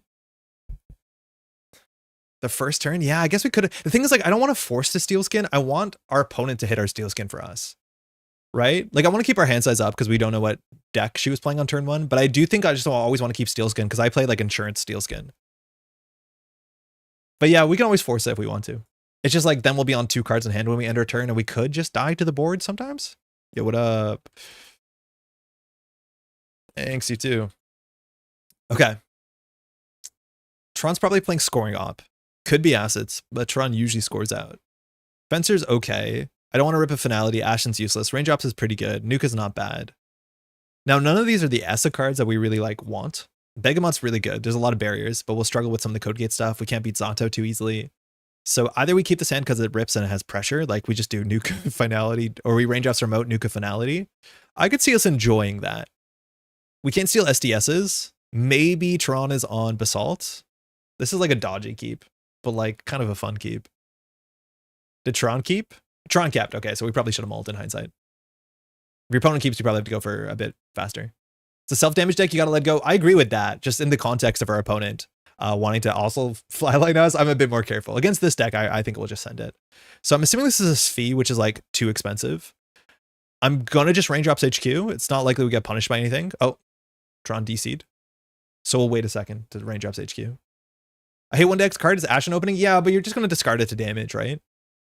Like, it's not super important. Stall the Nuka. Get hit by there's no shot he reses here. Spin. Shit. Okay. So we want to contest that before we sabotage. Trashing a spin is like somewhat useful, but unfortunately that's like all we're going to trash here. So we could trash this spin and run this spin, which chases that spin out. So I don't think we trash here. I think we just set up. We get Nuka, draw with Nuka, install Fencer. Yeah, that sucks. We want to know where these are for obvious reasons. Actually, here we'll just install the Banhar. Tehran ducking. You duck the transfer of wealth by leaving the game. It's the biggest duck. Okay. So I'm assuming this is not that good. So we can just raindrops it. We'll put this on, I think, HQ here. It could be another spin doctor, but there's no shot Tehran's jamming behind this unless it's an envelopment. So we want to raindrops the envelopment, I guess. Yeah, I think we'll just send it. This leaves us on 4, which is enough to trash most of the things.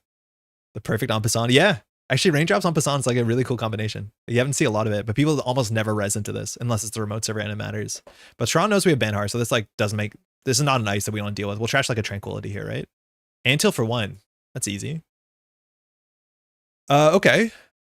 Interesting. So still looks like reg. Tehran wants a second ice here. So we could go for a single there. Tehran definitely has agendas in hand because the spin doctor was rezzed. So if this is Winchester, we don't care. So we can always run HQ, then do Fencer, Fermenter. I think I'm okay with that. I don't know what ice punishes us here bad. Like maybe Hammer, but that's like 6 credits. Oh, it's Banhar actually. We probably shouldn't do this. Our hand's really good. We should have installed the Fermenter before we face check. I just don't think Tehran's going to res. We do think there's points in here though. If we hit the spin doctor, we're not happy. Winchester. Okay, yeah. Shit. We should have Banhar literally anywhere else. This is a bad Banhar. Yeah, I didn't realize. I totally forgot I Banhard that. Yeah, that would be bad. I'm like, the ice is not going to matter. Yeah, it took 3 cards out of hand. So it was really, really, really bad. We'll get rewarded for it, right? Yeah, we will in a weird way. All right, at least he has no money. So the hand is Spin Doctor and probably 1 more agenda. We could running hot here. How many twinnings was Paillu on? Paillu was on 1 twinning. Now we have Cacophony, which is the cool twinning.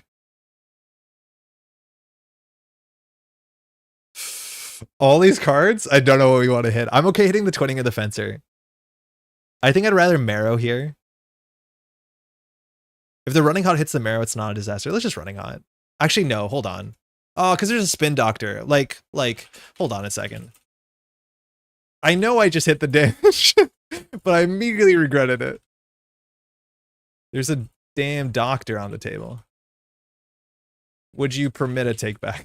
As soon as I hit it, I was like, there's no way we do this. You don't want to sabotage while there's a spin doctor on the table. Like, be reasonable. Either we have to just like draw or we have to like pressure this, but we don't want to sabotage. So I think we'll just install the Fencer, which probably has enough targets in the deck. How's Esâ been? We've only played 1 game so far. We played against Duckland. She was just playing like horizontal assets. And so the Cacophony was really good into it, like full shell game. But not a lot of our Esâ cards did Esâ things. Banhar on server 2, the most this can do is technically 2 damage, right? I don't want to lose this hand to damage, but if Tehran reses an ice, we're relatively happy. We'll draw. Yeah, it's fine now.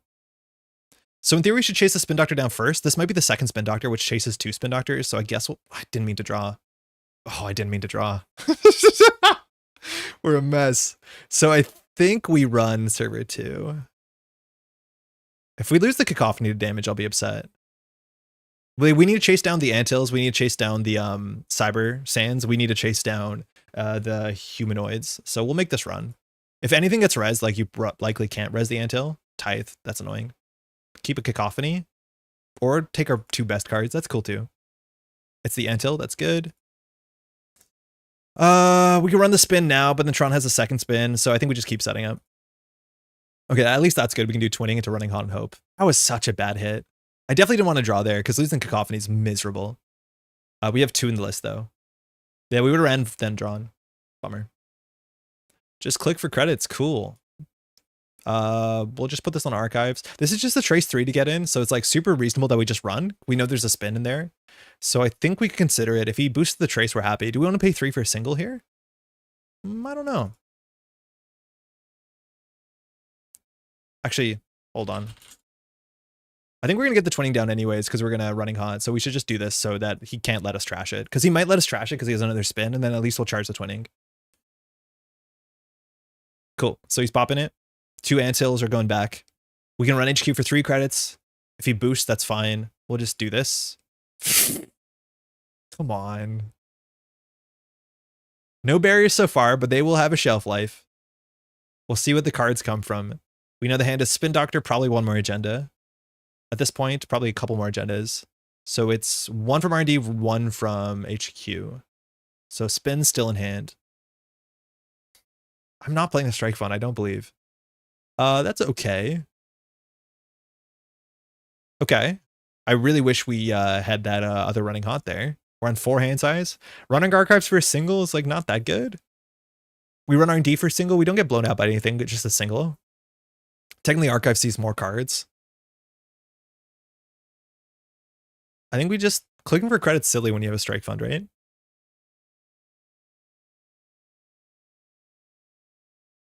Oh, we have another click. Okay, well, ignore me. This is probably not a good axis. It's only like 1 real axis because the HQ card doesn't matter in context.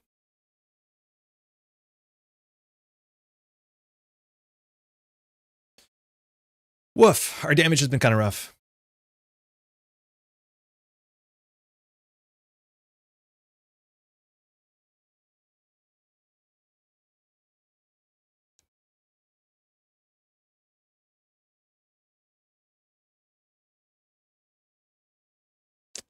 How bad is his hand?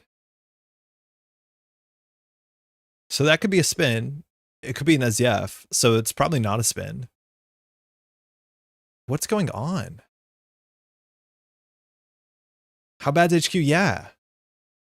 How did you do it? I didn't do that. Tron did that. I did nothing. I think we just run this down. High level plays. So we can just run this down. This doesn't matter. We can install the Begamut first, but there's a chance this is a Spin Doctor. This is actually a really good server to keep the fencer around. Sometimes it might actually be worth it, but I just want to face check this and hope that Steel Skin goes.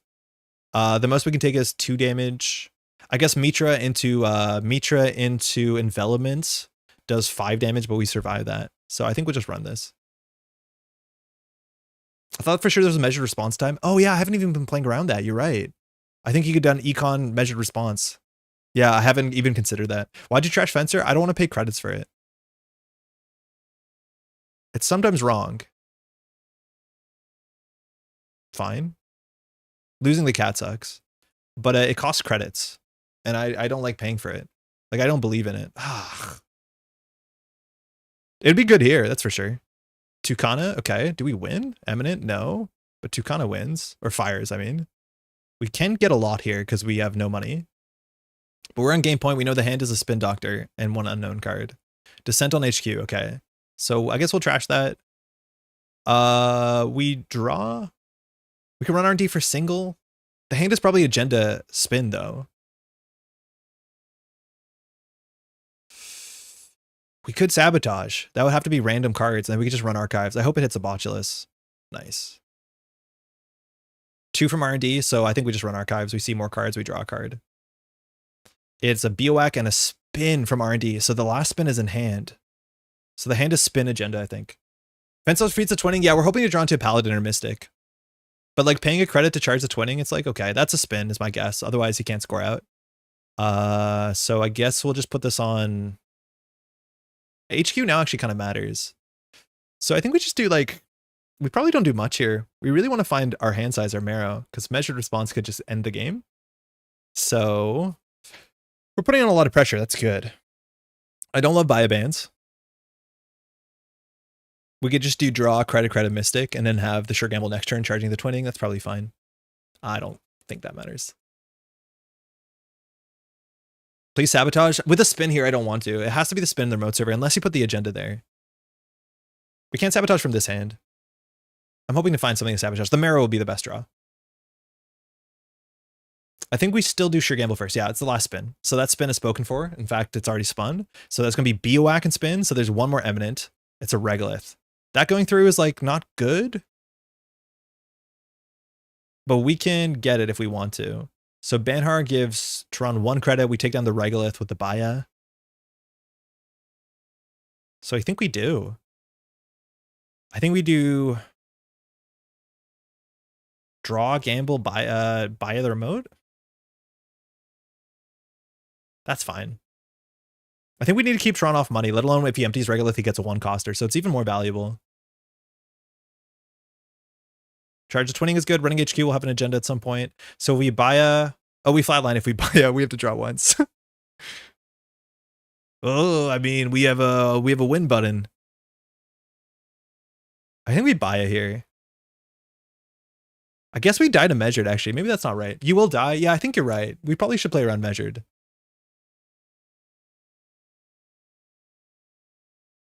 Because he has the Measured money. And we only have 3 hand size, so we just need a lot of money to be Measured. So maybe we just buy a Archives. You know, hey, Lunari. We could buy a Archives. We can draw. We can install. Ideally, we draw into a Marrow. Then we'll be on 7. We can click for 1. He could do Extract into Double Measured. We die. So I think we probably just don't make a run for a moment. He has a lot of work to do. We can just throw the game to Measured. I've been really enjoying KPI for moments like this where your opponent thinks you can't score from 1 or 2 cards. KPI is a good card. It's harder not because of slots. But I like KPI a heck of a lot, especially New Bank. Meow meow. Second ice on R&D, so we can still Finality if we put our mind to it. And this Regolith is staying, so that's okay. Let's do Mystic Paladin. So we need to keep our credits up. We definitely want to find our console. I don't know if we just like buy it without seeing anything. Our breaker situation is pretty rough. Like 2 ice on R&D actually might be really, really hard for us to deal with. We'll draw. I think we just play this because we're not gonna be able to keep it that easily, and it fires Twinning. Okay, that's good. So I think we install the Fermenter first and then we Marrow. Because this seems important. I think we'll still use the Paladin no matter what. I know that we've used this, but it shouldn't be hard to use the next turn. Sabotaging Last Click is not great. There's a Spin Doctor in the deck. So we'll now be on 5 hand size, and also there's some sabotage now that Op has to do. That was one from the top of R&D. The problem is like checking is expensive. That's why we need Fermenter. The deck might be on 3 Mavirus. We would have seen one by now, I think, so it might not be. We'll see if the 1-coster comes in. It's a humanoid, so this deck doesn't always have... Oh, nice. With the click left, you can't fire the humanoid. So sweeping HQ is probably the line. The issue is we have to beat Winchester, which means we have to just out-trace, which is kind of difficult. So if we can get... How many Botchlists are we on? 2, and we have 1 more somewhere. If we can get a Botchless on the HQ ice, we can get in here. Because you break and then the subroutines fire. We also have a line where we just install a second Marrow, which like also is kind of fine. It charges the Twinning, it draws a card, functionally. But we're at the point where like Double Measured does... Oh, actually no, we're on 4 hand size. Double Measured is not the worst. Winchy is bad. Losing a Marrow to Winchester is also kind of bad for us. We can Mystic into the Descent, just to raindrops. Sorry, we can raindrops off of Mystic to the Descent just to draw cards. It's like kind of fine. Yeah, it's kind of fine.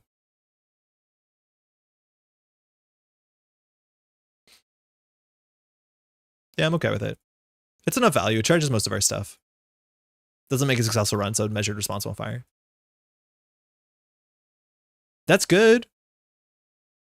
You steal a trash, though. How often are we going to be doing that? Do we have 1 pinhole in 15? I guess we do. That'd be kind of nice.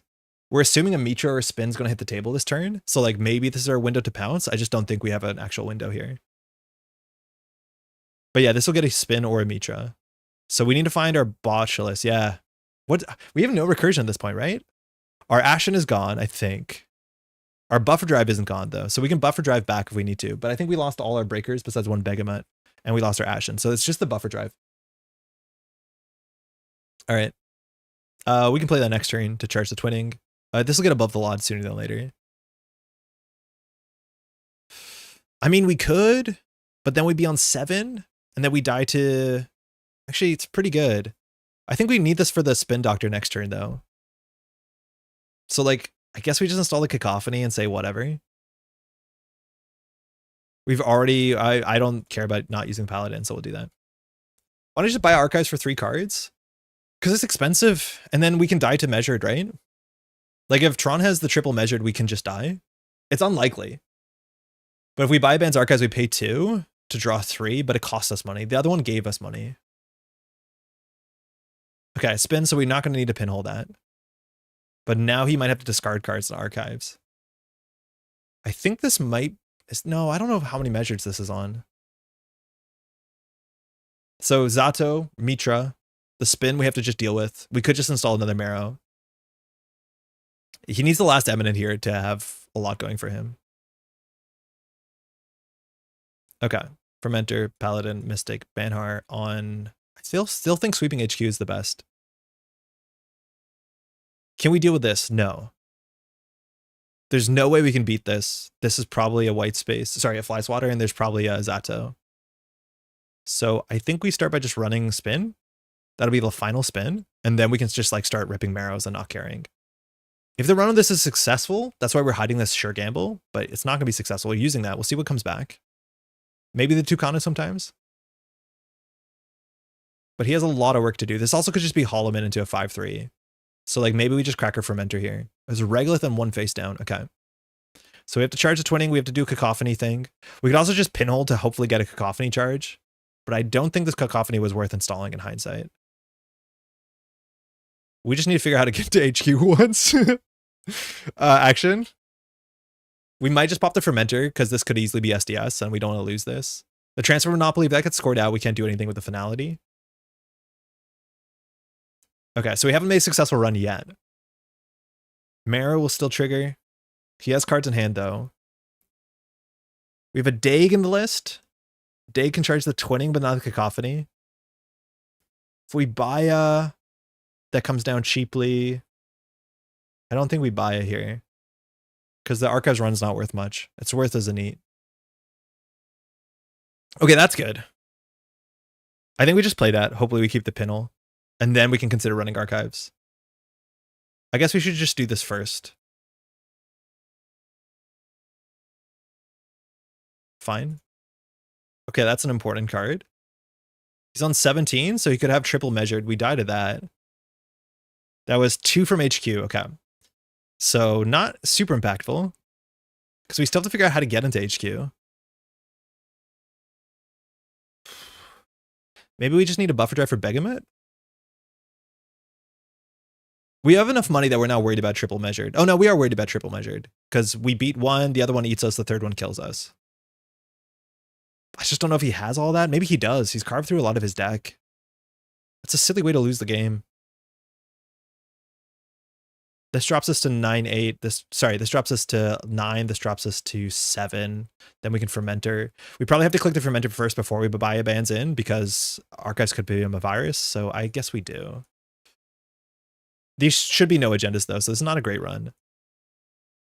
So we'll do this neat first for options. Oh, that's cool.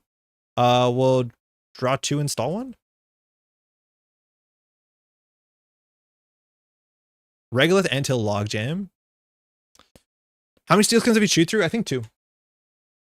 Yeah, 2. We could get one back instantly if we really wanted to, but we have to discard a card here. So we're going to install the Gourmand, I think. He really has to windmill the crap out of the remote server. Like, it's just an anthill. Oh my god. Where are the agendas? It still could be anthill into Hollowman, which is reasonable.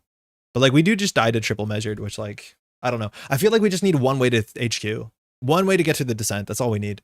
I guess technically the Winchester. And I guess now we have money. We could have just contested HQ that turn and did a trace war. The problem is we have to beat like literally every single trace functionally. Losing the Marrow is, I think, a death sentence. Do you die to triple MR now anyways? Yeah, we do. Unless we're on 16, we die to triple MR. There was no way for us not to. If we're on 16, we'd be fine. But I think we have to take the risk. Like, otherwise we just can't run. We click for more credits. It might have actually been better to install the Fermenter instead of the Gourmand. Because being on, 13, we still died to triple measured. And this Gourmand's probably not going to do anything. I don't know why we installed it. Yeah, the Fermenter was better. Just because we're going to need long money if the more measured becomes... Okay, we're fine.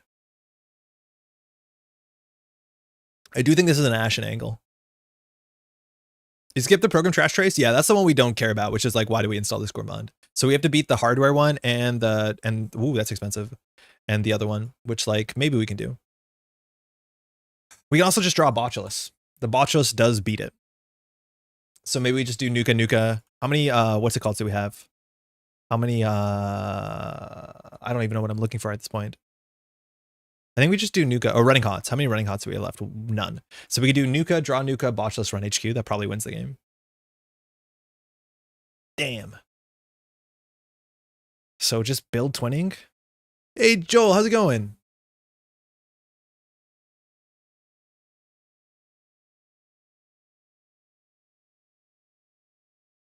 Yeah, so this might just be a hollow man.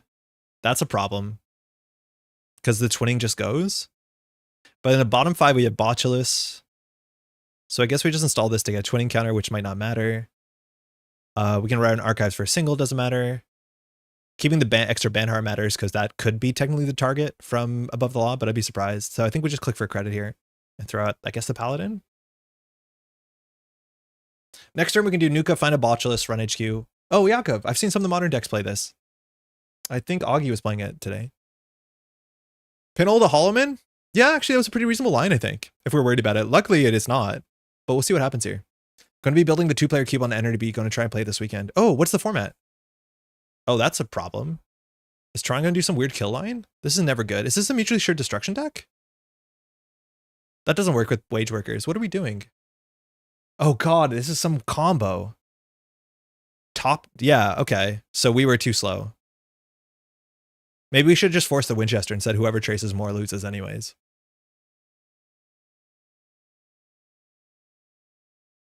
I assume it's a cube for like core, right? So this is going to do triple events. So like top down. I don't know what we die to. This like doesn't scream like a combo deck, but like clearly there's some sort of weird combo here. So like top down can't do mad. I don't know. Tron's always cooking something. And we like really petered out. I wonder if we just got bad hits or whether we should preserve like a botchless. Our botchless in the bottom. This feels so bad. That's good to hear. Here I'm combo dooming. It's a core cube for 2 players. Oh, cool. Is it like a Winston? Or like a cube? Like the grid draft. Bass combo. Quad advance, a transport monopoly, a slash and yeah, that looks really bad. The heck was that? That looked terrible. Wait, what's in your hand if that's what you're scoring out? I am not cooking this game. It was top down. It was literally 7 influence to fast events of slash and burn. So he doesn't have above the law in hand. So the agendas are in R&D. We can get rid of the wage workers to charge a cacophony. What is going on? Yeah, we can gourmand the wage workers for sure. I don't know what's going on. I wanted to run HQ, but I don't think there's points in there if that's the line. Like I think he mills out. I need to draw 2 agenda FA above the law, jam the next agenda remote all once as the winning line. Huh. Looks like a cry for help, run HQ. But I think if it was HQ, he wouldn't have scored this. I can't tell what HQ is. Like, you probably have points in there. Well, why are you scoring slash then? What am I missing? I don't know what's going on. I think there are 3-pointers in HQ. Yeah, maybe he's short of just scoring a 3-pointer because you're right. Probably on some 3-pointers. So I think our gourmand line is still pretty good. But if we lose the marrow, we lose the game. So I guess we deal with the wage workers, draws a card, Nuka, install botchless run. And then hopefully we trace through part of the Winchester. So this will charge our cacophony, which is like whatever. Damn. So we can Nuka, we'll probably get the botchless. Sick. Unfortunately, we don't have a run event here. Hopefully the descent hits a strike fund. In theory, one of these traces can be a bit awkward, but I think if he spends all the money in the world, we're like okay with it. Yeah, that's fine. Oh, we could have bottomed that. Sorry. I'll bottom that. Yeah, I forgot. We have buffer drive. I just clicked through a prompt. Can I get this back in my hand? Add move bottom? You gotta move your bottom. Nice. All right, let's see what the math is on this. I'm excited to see what the hand is. Is this Cacophony? James, yeah, 100%. We missed the Decklist of the week last week, and I was excited to play this. So we'll break the end the run subroutine. Trash a program doesn't matter. The trash the hardware actually does matter. Losing the buffer drive is not great. Losing the marrow is like really kind of bad. I don't think we die. We're on one hand size though. But like hopefully we find a measured response, let alone we have a 13 credits. So like we have to be hit by double measured. This is trace a program. I mean, we don't boots this one. I guess the fermenter is just sacrificial. If we hit an SDS though, we're gonna look really silly. Oh yeah, in hindsight, that might have been wrong. Trace 14? I mean, we can't beat it. So there goes our spine. Oh, our buffer drive. Okay, sick. So we have to win with our hand. Yeah, actually keeping the program probably was right. I hate this game. I wish we had one click left. Oh God, I hate this game so much. Just the worst. Get rid of you. We have another one. Oh, we're so cooked. We can win a pinhole dig, right? Oh, we so lose. I knew he didn't have points in hand. Oh, we have botched us. Yeah, never mind. We're good. Yeah, he doesn't have points in hand. I should have believed in myself. There's no way he scores that if he has points in hand. We are so cooked. The buffer drive's gone. We should have popped the buffer drive instant speed. You can't do it during a trace.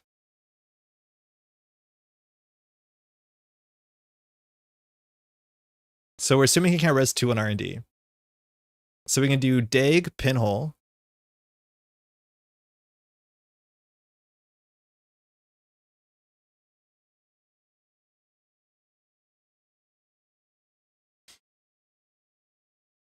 I think I'm just going to trash the known card because we don't want this to whiff.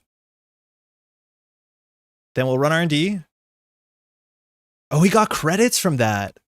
Oh, you got money from that. Look at that guy. Oh, I didn't realize that card had text that worked like that. So that works. I wanted to run when he didn't have more credits. Yakov is busto. I mean, I wouldn't go that far, but now we just die to Eminent. Hammer is annoying, but he can't res it. So I guess we die to, sorry, not Eminent, to Envelopment. Do we just die to Envelopment here? Or we could do nothing. If he has to score at cost of money, I think we do nothing. I don't think we want to risk dying to Envelopment. Try to die to Envelopment. Yeah, I'm not going to take that. We're just going to do a little cacophony there. He has to score at a lot of points, and like Marrow will do something too. Hand's gone. Okay. I don't know who can score out faster. I don't think it's on Holloman. This is going to be really boring. Single advance. Okay. Can we run the server? I've literally no idea what Yakov is. It used to see play in some combo decks. So we go HQ for a single. We break the 2 that matter. And then we see the 1 card. Seems good. I don't want to install the Gourmand. Hit points are better, but he has to draw an agenda sooner than later. So this is free because we don't have buffer drive. It's not free. Never mind. It's still fine though. So the virus on this, the subroutine, I think we can just break both. The hardware trace is not going to go through, but we only have one we're running us. We're hoping this is a good one. If we can trash it, that's also just fine. Traced it. Okay, so I think he lost the game if he's boosting this trace. Wait, what?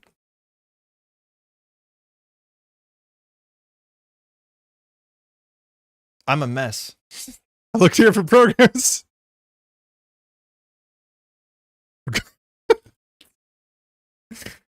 Oh God, he's falling apart. All right, we win on this run, right?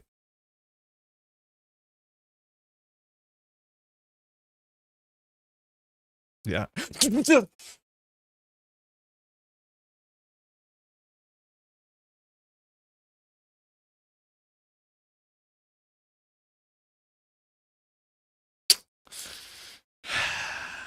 Makes sense he was pretty quiet over there, Tron, that guy.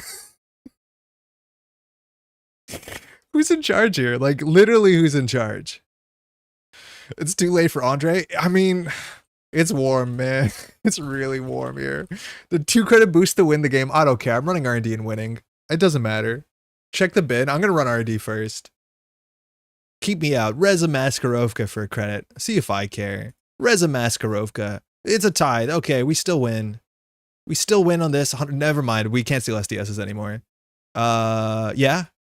No. No. Fuck. How did we not? These are known cards, right? We're gonna die to damn Azef in the remote server. Gourmand, run it back. We can't. Because we can't get through the descent.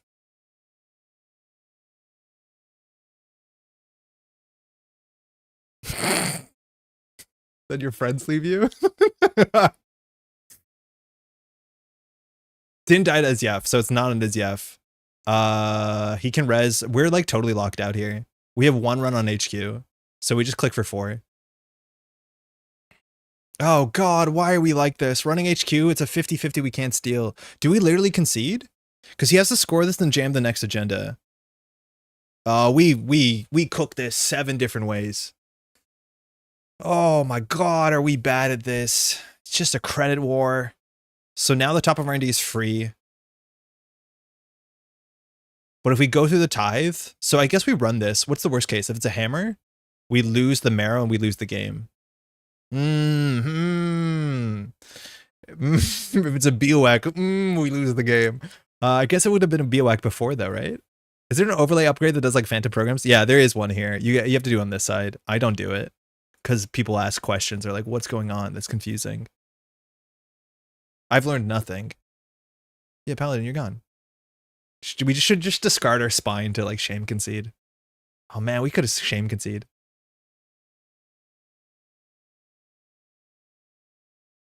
Wait, this is sick. We're gonna win.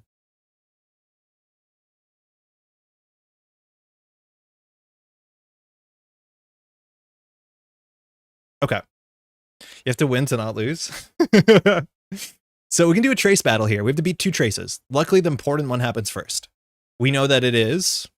Reviews the data. Oh my god, my data's broken. How am I meant to win without my data? Where did our hacks go? Does anyone remember what we saw? It was like envelopment, Bass we trashed, and then like a Maskarovka. So the hand is unstealable because it's only an SDS. So the one would be an R&D, but there's like a bunch of ice that just loses the game. So Cacophony can throw out all the non-agendas, so that's a problem. And so then we have to hope that Tron top decks an agenda. If he does, because the only cards he can discard here are Ice. We don't know what this card is, I don't think. Maybe we don't. So I think we just click for 4 and we use Cacophony here. Can't make a single, right? Well, the problem... Oh, it's Sabotage 3. Right, so the SDS is in the bin, but that doesn't matter because we can't steal it. So I think we have to just make 1 run on R&D and just eat the hammer. He might not know the last card in hand of a program. Yeah, I guess he doesn't.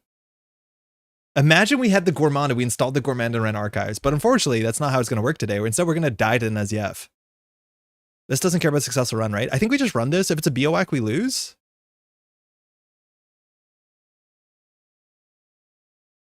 If it's a BOAC, we lose. If it's a hammer, it doesn't matter. Because we can just win. Oh no, we lose a 20. We have to win off a single that's not SDS. Oh god, we punted this for 3 credits. It's really one of the games. It's so bad. It's not good. This is not a good game. Oh man, you win on mill if it's a BOAC res and this isn't second Aziev. Wait, what do you mean? If it's a BOAC res, no, we flatline, don't you? Don't we? Because he destroys the marrow and then we have like neg hand size. No, we don't have neg hand size. 9 cards of FA slash and burn is good. Tithe is winning the corp game here. Any ice is winning the corp game. And the run wins the corp the game. I'll risk it. You're right. We don't flatline. We actually do have a hand size. Yeah, we have 1 hand size. What do you got? Okay, that's fine. This eventually will disappear. We should have res that sooner. On 4 credits, can he score? I don't know. We can run archives for no reason. We should know all these cards. I'm just checking. We should be clicking for credits, but this doesn't matter. We're going to see SDS. Oh, it's an extract. Okay. So F off. Imagine. Okay. Yeah, but he can res for 2 points. He would res. So the question is, does he have an SDS in the remote server? Because if it's not an ice, we can run HQ. for the one last run of the game. Envelopment will tick down in a couple turns. The problem is like he can usually win faster than that matters. I think you hit the Banhar here. I don't think you hit the twinning. Oh my god. So this is so good. Wait, this is so good for us. Marrow. Oh, Dake doesn't do anything. Right, never mind.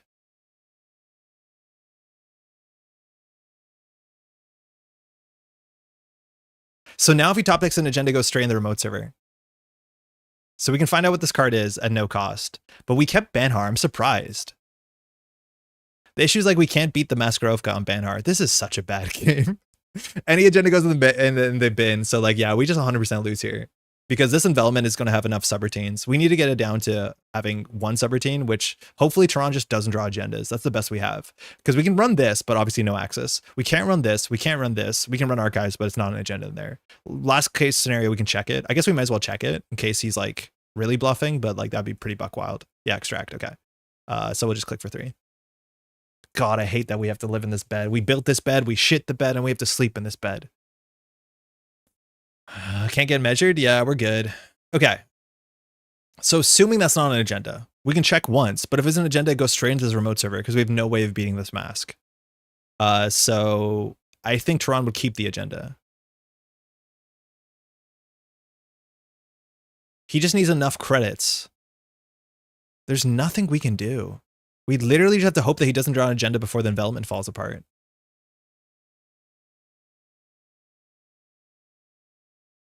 That's the only thing we can do is have the envelopment fall apart. So if all the agendas, we're on 12 points. Okay, that's probably it though. 1 turn just in time.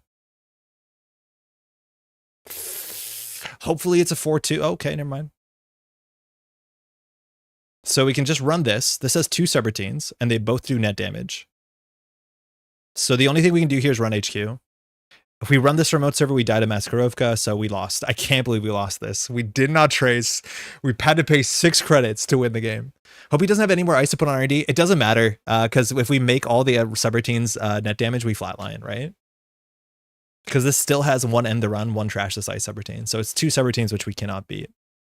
So all we can do is hope, but it's like doesn't make any sense. This is an agenda, but like there's nothing else we can do. Actually, hold on. There's a 0 shot that this wins off of HQ because Tron should have jammed last turn. So the best we can do is hope that this is a 5-3. Yeah, that's right, Alex. Could be a 5-3. So I think if that's the case, we just like click for 4. Because there's a small chance that this is a 5-3. Maybe not even that small.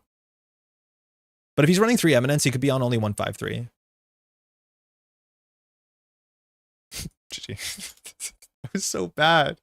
We just have to do the trace once. What was the card in non-agenda in hand, right?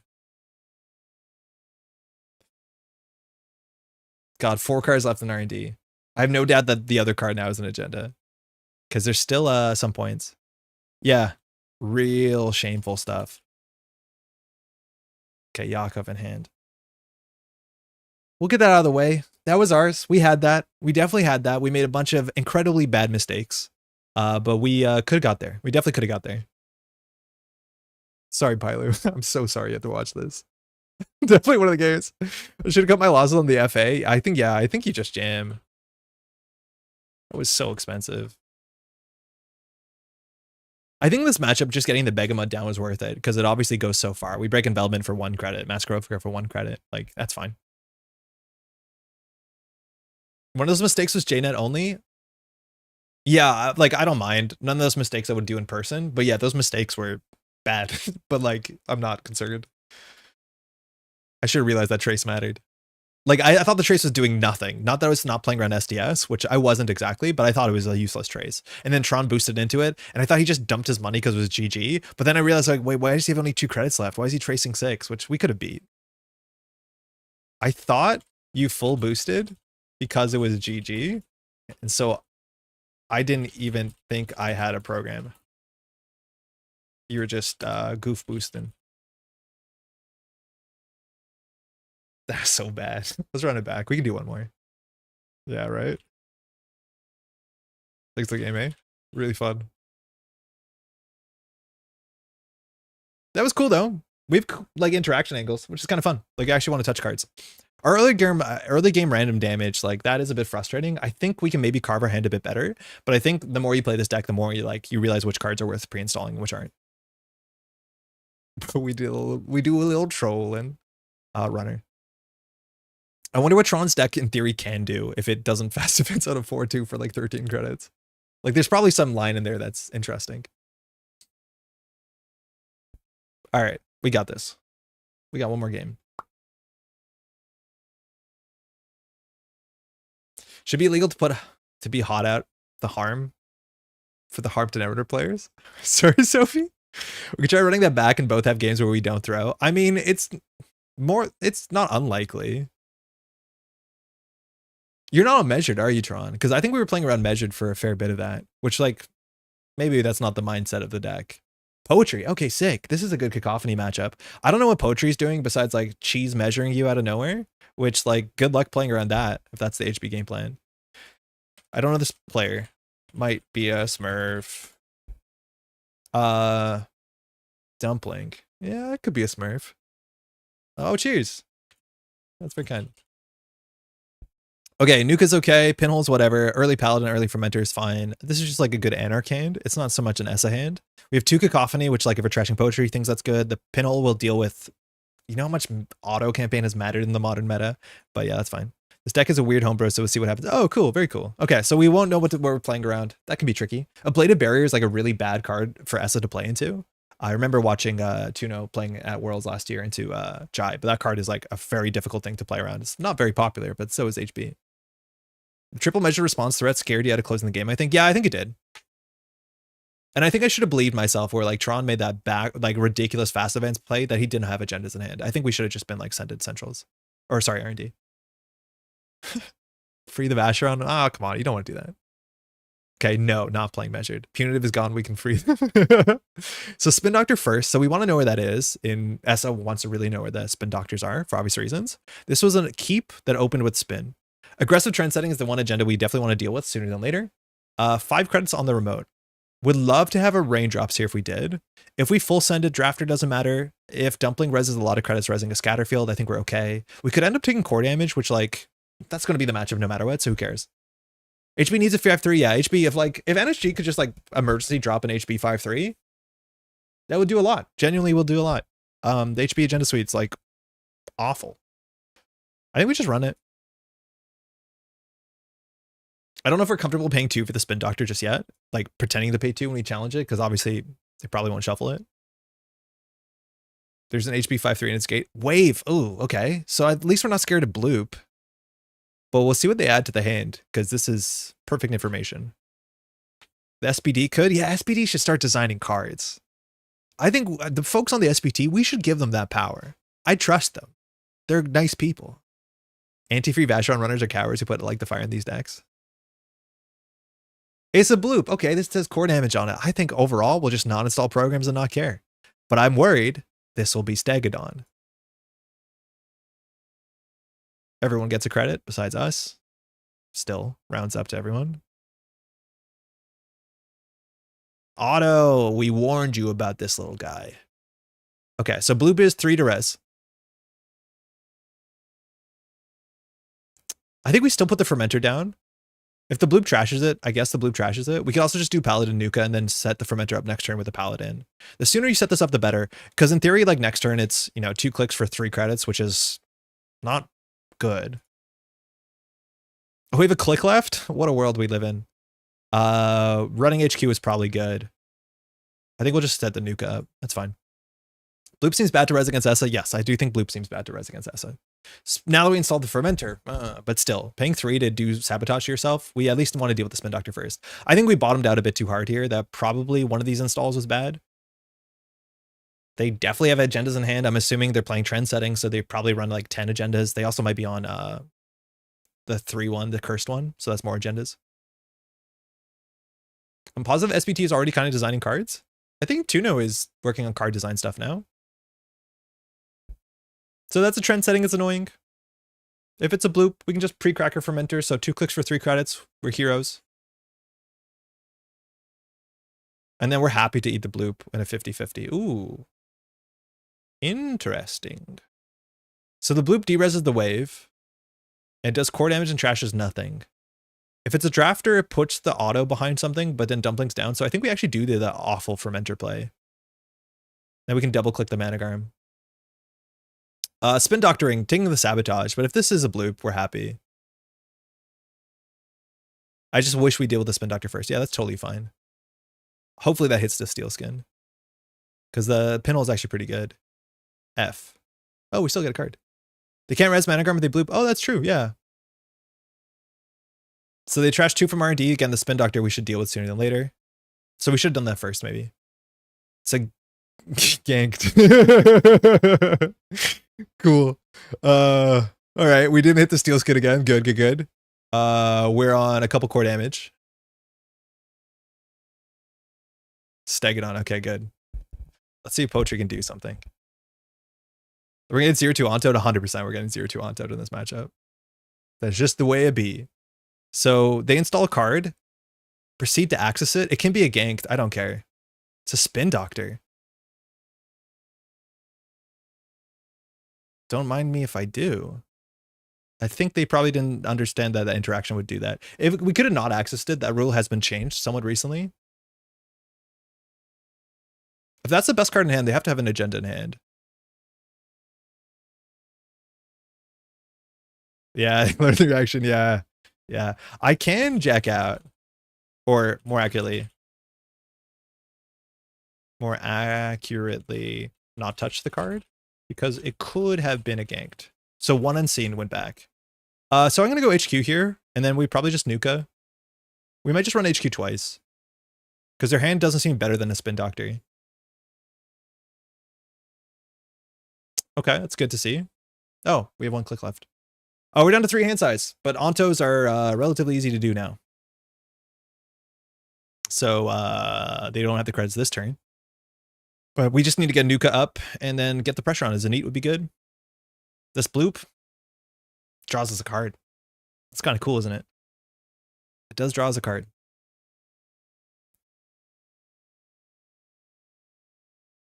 I think a Finale would actually really mess this matchup up.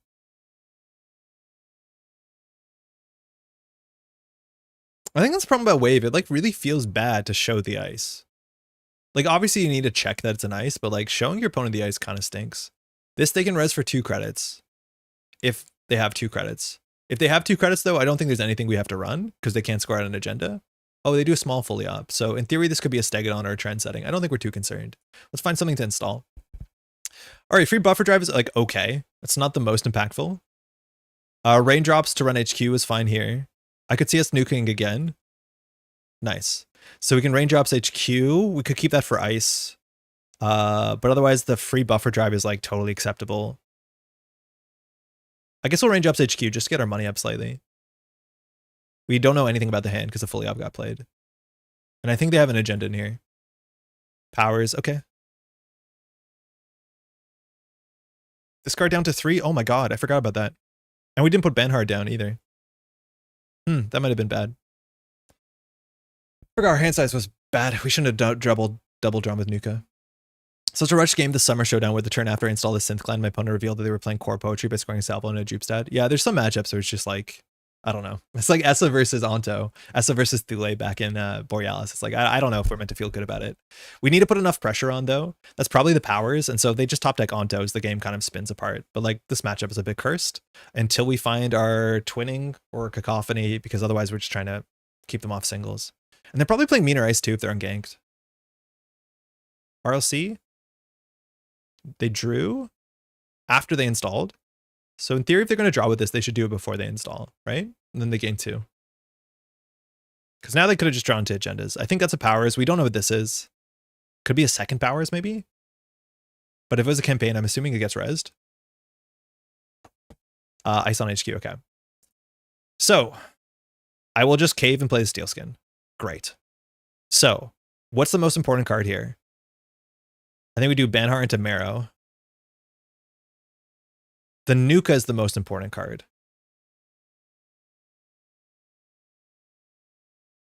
So unfortunately we install this for 1, so we can do Nuka into Marrow.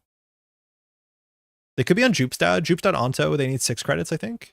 Actually, they need less. They need 5 because we'll take another core damage here. But this is the most important card. Then we'll install this. We'll be on 1 card. I don't think we flatline. Oh, because we draw a card. Yeah, we're fine.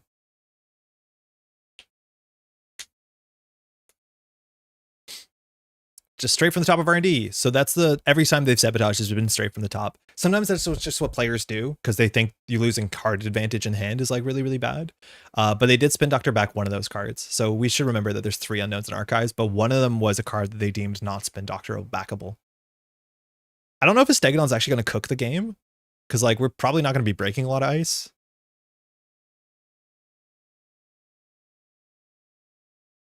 We should maybe poke H archives before. Like, I don't know. If they had a spin Doctor, would they have rezzed it by now? Maybe not.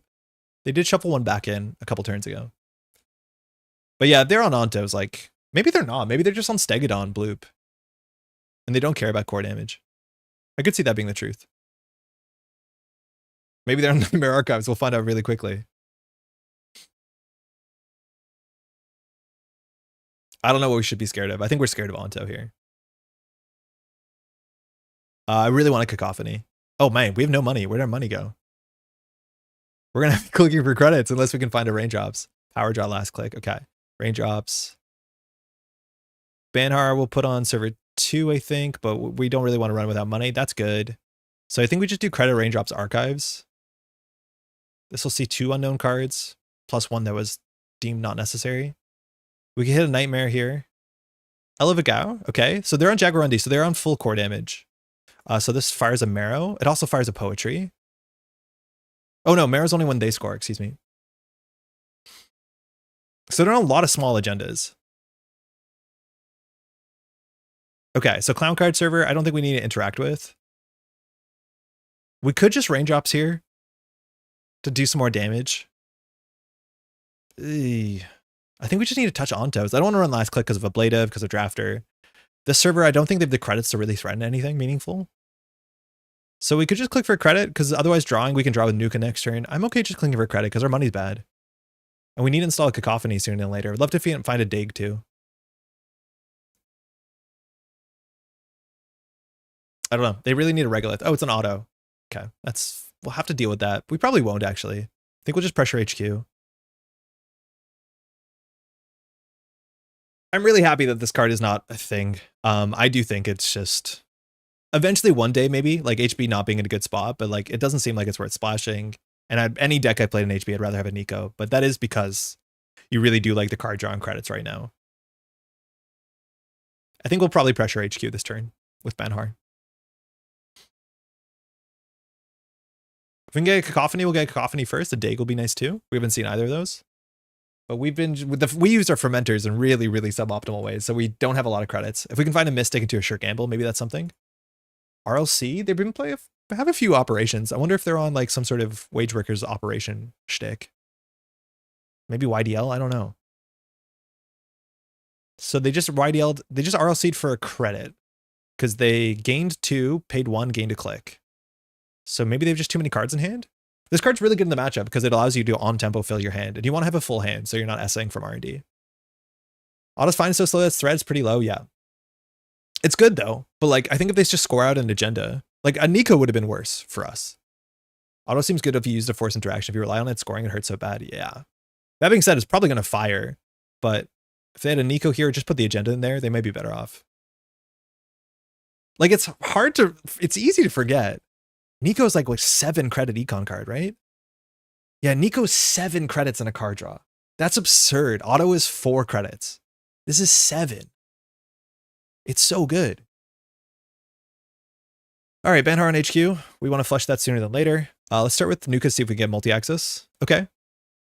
We probably just raindrops, hope that we keep the gamble. We're going to need to install something. I don't have a good line for that. We might running hot after this. We'll see what happens. We could always just like put a new Marrow down and not care. Like we're already at the point where core damage is impactful if they're on Ontos. They have Borealis cards too. Sometimes it's worth checking. Just a wave. Okay. So they get a card, which takes a card out of our D, and we just take 1 net.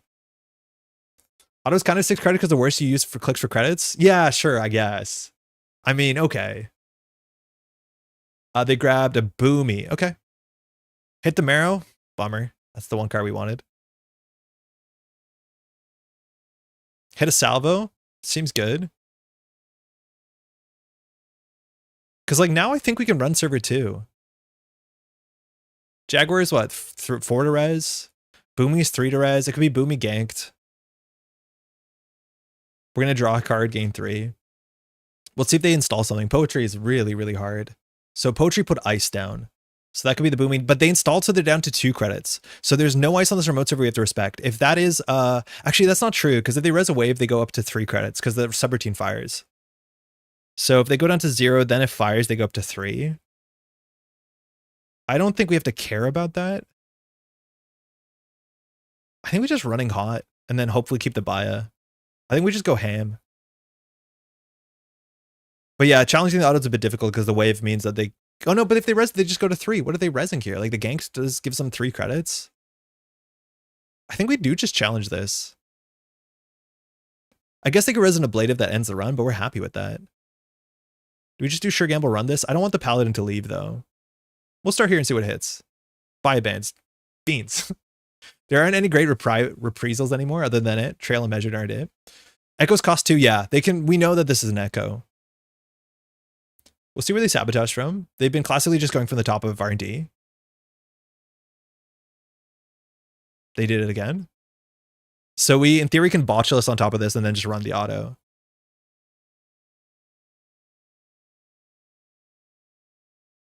Oh, it's free, but I guess we should gamble first.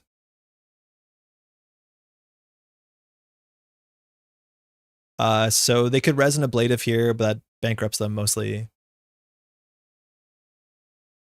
And then we can take down the auto, and they probably can't fire their stuff. If they res a Managarm, we'll pay money, I guess. Oh, Vovo, nice. So they can res a 3-coster. That's cool.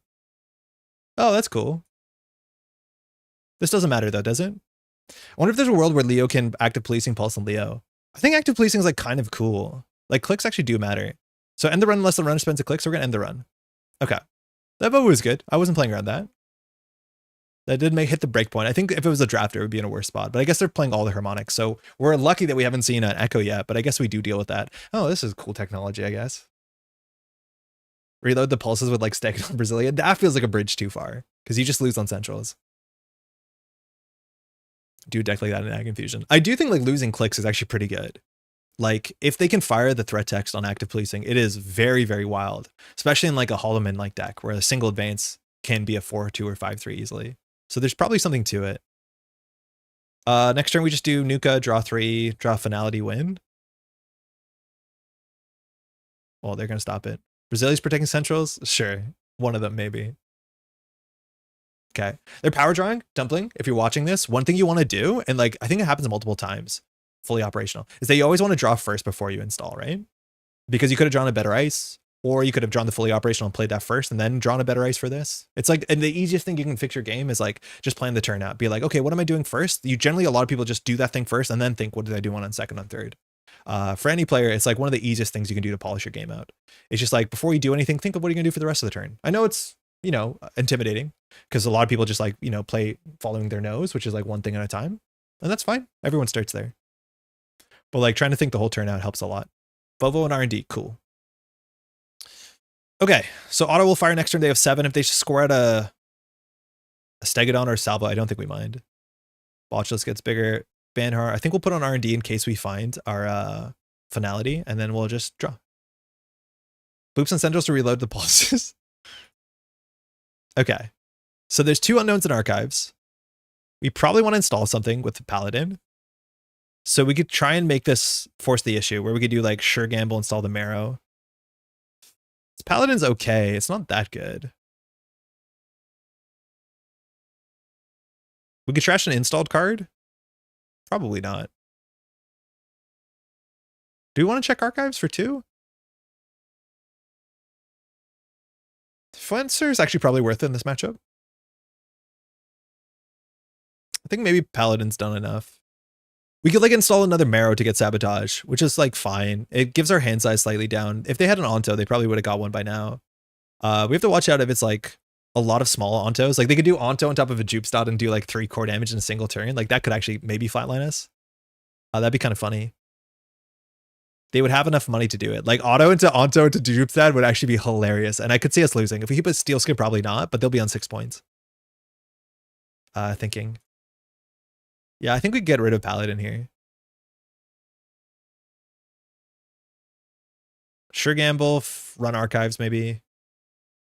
It's 2 cards. I don't know. They might have iced this up if they had something. So I don't actually like this run in hindsight. Oh, that's good. It's not good to do that last click, so we should done the other order. I don't know why we played the sure gamble first, because now they can safely install something with poetry. That was actually really bad.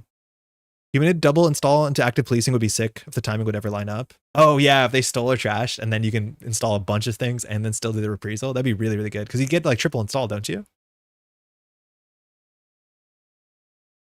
They whiffed their ability, or did they install a new ice? It doesn't say. I'm assuming they whiffed. You're gone. You're off the team, little friend. We definitely could have ran server 2. Like, we know the server doesn't do anything. We probably should have just ran it and lost a click. Oh, we also lose 3 credits. That's fine. So let's see what they do. They have an auto turn. They only have 7 credits, so scoring an agenda should cost some money. The problem is if it's Ontos, which maybe someone would have found one by now. They only have 18 cards left, so maybe they're just not on Ontos. That's like the best news possibly for us. Show us the Jupstad Onto. Do it. Your hate makes you powerful. Do the core damage. I guess most likely the way to make that happen is RLC HR after they trash something else. I still have not done the line where you do a cold RLC. Or sorry, you do a cold HR. Uh-oh. Oh, fine. This is going to sabotage 3 cards from them. I don't know if they want to do this, because it fires our ability and it fires Marrow. They have to do their thing first, and like 2 Spin Doctors are still somewhere, but the sabotage is 3 cards. So I don't think they're on Ontos. I don't know if there's anything good to derez on this board state.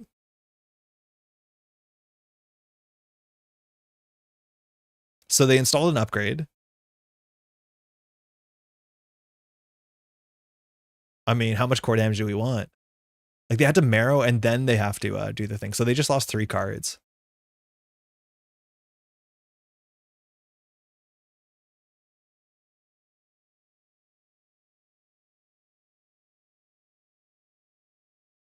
Woof.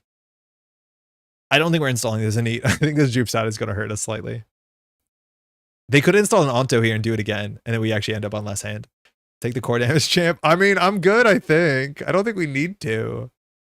So they derez. Now they sabotage Marrow. So it's 2 from the top of R&D. So there's 2 unknowns in here. They have 1 click left to install a Spin Doctor if they want to. But now they have to sabotage to Marrow, which is super easy to forget in paper play. I think this is probably one of the most forgotten triggers over the last like 2 years is Marrow. Obviously the good ESA players don't, but the newer ESA players forget because they always think of this card as like, oh, hand size card. Yeah, we want those.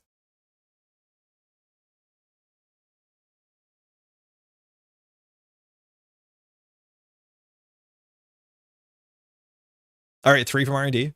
Ice on Archives with 1 credit. They can slide Vovo over. It's probably what's going to happen. I think we're still going to challenge it. So Botulus goes there. We'll do Archives. I think we'll just Nuka and we'll just send it. We do have a big cat, though. This is a big old nice cat. I'm going to install a big old cat. This cat breaks Echo. And there's definitely Echo. There's now 5 unknown cards. We'll run Archives. We do get a bit caught if it's ablative into Spin Doctor. Like, that's a kind of cool line. Ablative notably can install agendas, so you have to install... Oh, it's Boomy. Okay. Let's just 2 net damage. Oh, Botulus! It's probably game. Felt like a wild ride for a 3 credit turn. The amount of work they did just to score this Elevagao, yeah, it's unfortunate. It's a lot of work. GG. Hey, good game. Let's see what's in there. They can always sabotage from hand. I think a lot of people just don't like sabotaging for HQ. Oh, hey, no, my pleasure. I was really worried you'd be on ontological dependence. I think that cooks me so hard. All right, so there's 5 points in the bin. Salvo. And then there was another one there. So no Spin Doctor, just a Boomy. They're unmeasured though. Oh, wow. Yeah, if they had the money, this actually is something we're scared of. This is what we called earlier. It's like, I do think people are just putting measured in their horizontal HB decks to be like, haha, I win. Because no one's playing around it. And I guess with core damage, it does make sense. Or at least the other one. Oh, for sure. Oh, for sure. On the auto turn, you can score all of them and do 3 core damage on Troopstad. Really quite cool. I was drawing into working prototype, which cooks with the res derez. Oh, that's cool. Like if they res derez their ice, they're actually not getting that much value. I don't know what it'd be. I think prototype is the one card that res derez does something because of Banhar. But if they just like warm reception to derez ice, I don't think it actually does that much. Maybe they have a Stegodon scored. Thanks for the game, eh? Knows that the cat did his job of core damage and Sabo. The cat was perfect. I'm like surprised we didn't see an Echo because like cat eats Echo real good. Maybe they're on Brawn. I can't tell. Oh yeah, there's the Echoes in the bin. Yeah, measured's in there for sure. I think the cat got the measured and the lightning laboratory. So also very nice. Hey, cheers. Very cool. This deck's cool. I do think the way that I play it, I probably would have to change some cards. Maybe the Gourmand is really good because you're not very good at keeping your liquidity up for assets. I could see that. Obviously works with Cacophony, and that's super important that you trash. I feel like maybe this is a coward's take, but I don't know. I feel like always just playing one Abyssal or one Buzzsaw just so I can deal with like the risk, the threat of a white space, which is like a pretty real risk. But maybe I should just embrace more of this does. This does actually put on a lot of pressure. Like it really does. Because we're pressuring a lot of servers, always pressuring archives. R&D with the finalities hasn't come up, but if this whiffs, we just finality, and then functionally that sees like 6 cards. Like that's a lot. Sorry, 5 cards. No, 6 cards. Truly 6 cards. And then of course, you just like Banhar through stuff. I think this is if Banhar gets banned, this deck is gonna have some problems for sure. But which Anarch isn't? All right, it's 11:40. That's probably it for us. We'll be back on not this weekend, but we'll be back next weekend. But sooner than that, we'll be back on a Tuesday. Next week will be our last Tuesday stream for, unfortunately, a while. So hopefully you can drop by for that. We might do some extra streaming next week before things kind of change around here. Congratulations on the new home, Andre. Thank you. That's very kind. Again, I want to give a huge thank you to all these names here and more that support the Metropole Grid. A lot of these folks have been supporting Metropole Grid for a really long time. And again, I want to emphasize that this could not have been possible without all these folks here. So I really do appreciate your support. The channel will be changing a bit over the next couple months with the move. We'll probably have less content on. We're trying to stick on the Thursday streams, but Tuesday streams won't be happening in a bit. If you do want to change your support to the channel in a way that's commensurate to the amount of, is that what that word's commensurate? To the amount of content we're putting out, please consider it. But otherwise, in the future, we'll be using Patreon money, not to like pay rent and stuff, but to do cool stuff. So I'm excited for the future for sure. Congrats again on all the good news. Thank you, Sophie. It's a bit bittersweet. Like that's probably clear at this point. But overall, like a job in this market seems kind of nice. So we'll see. Great stream as always. Thank you, Transor. Oh my God, that op game against Tron was wild. Thanks everyone for hanging out. If you want to support the channel, you can find the Patreon below. If you want to just take a second to leave a like on the stream, that also does help more than you think. And it's super easy. It costs you nothing. You just have to be logged in. And that's mostly it. We'll be back tomorrow playing some Marvel Champions if you want to drop by the Crash Space around 2. And that's mostly it. Enjoy your weekends if you're playing at Megacities. Good luck and have fun. And we'll see you next week.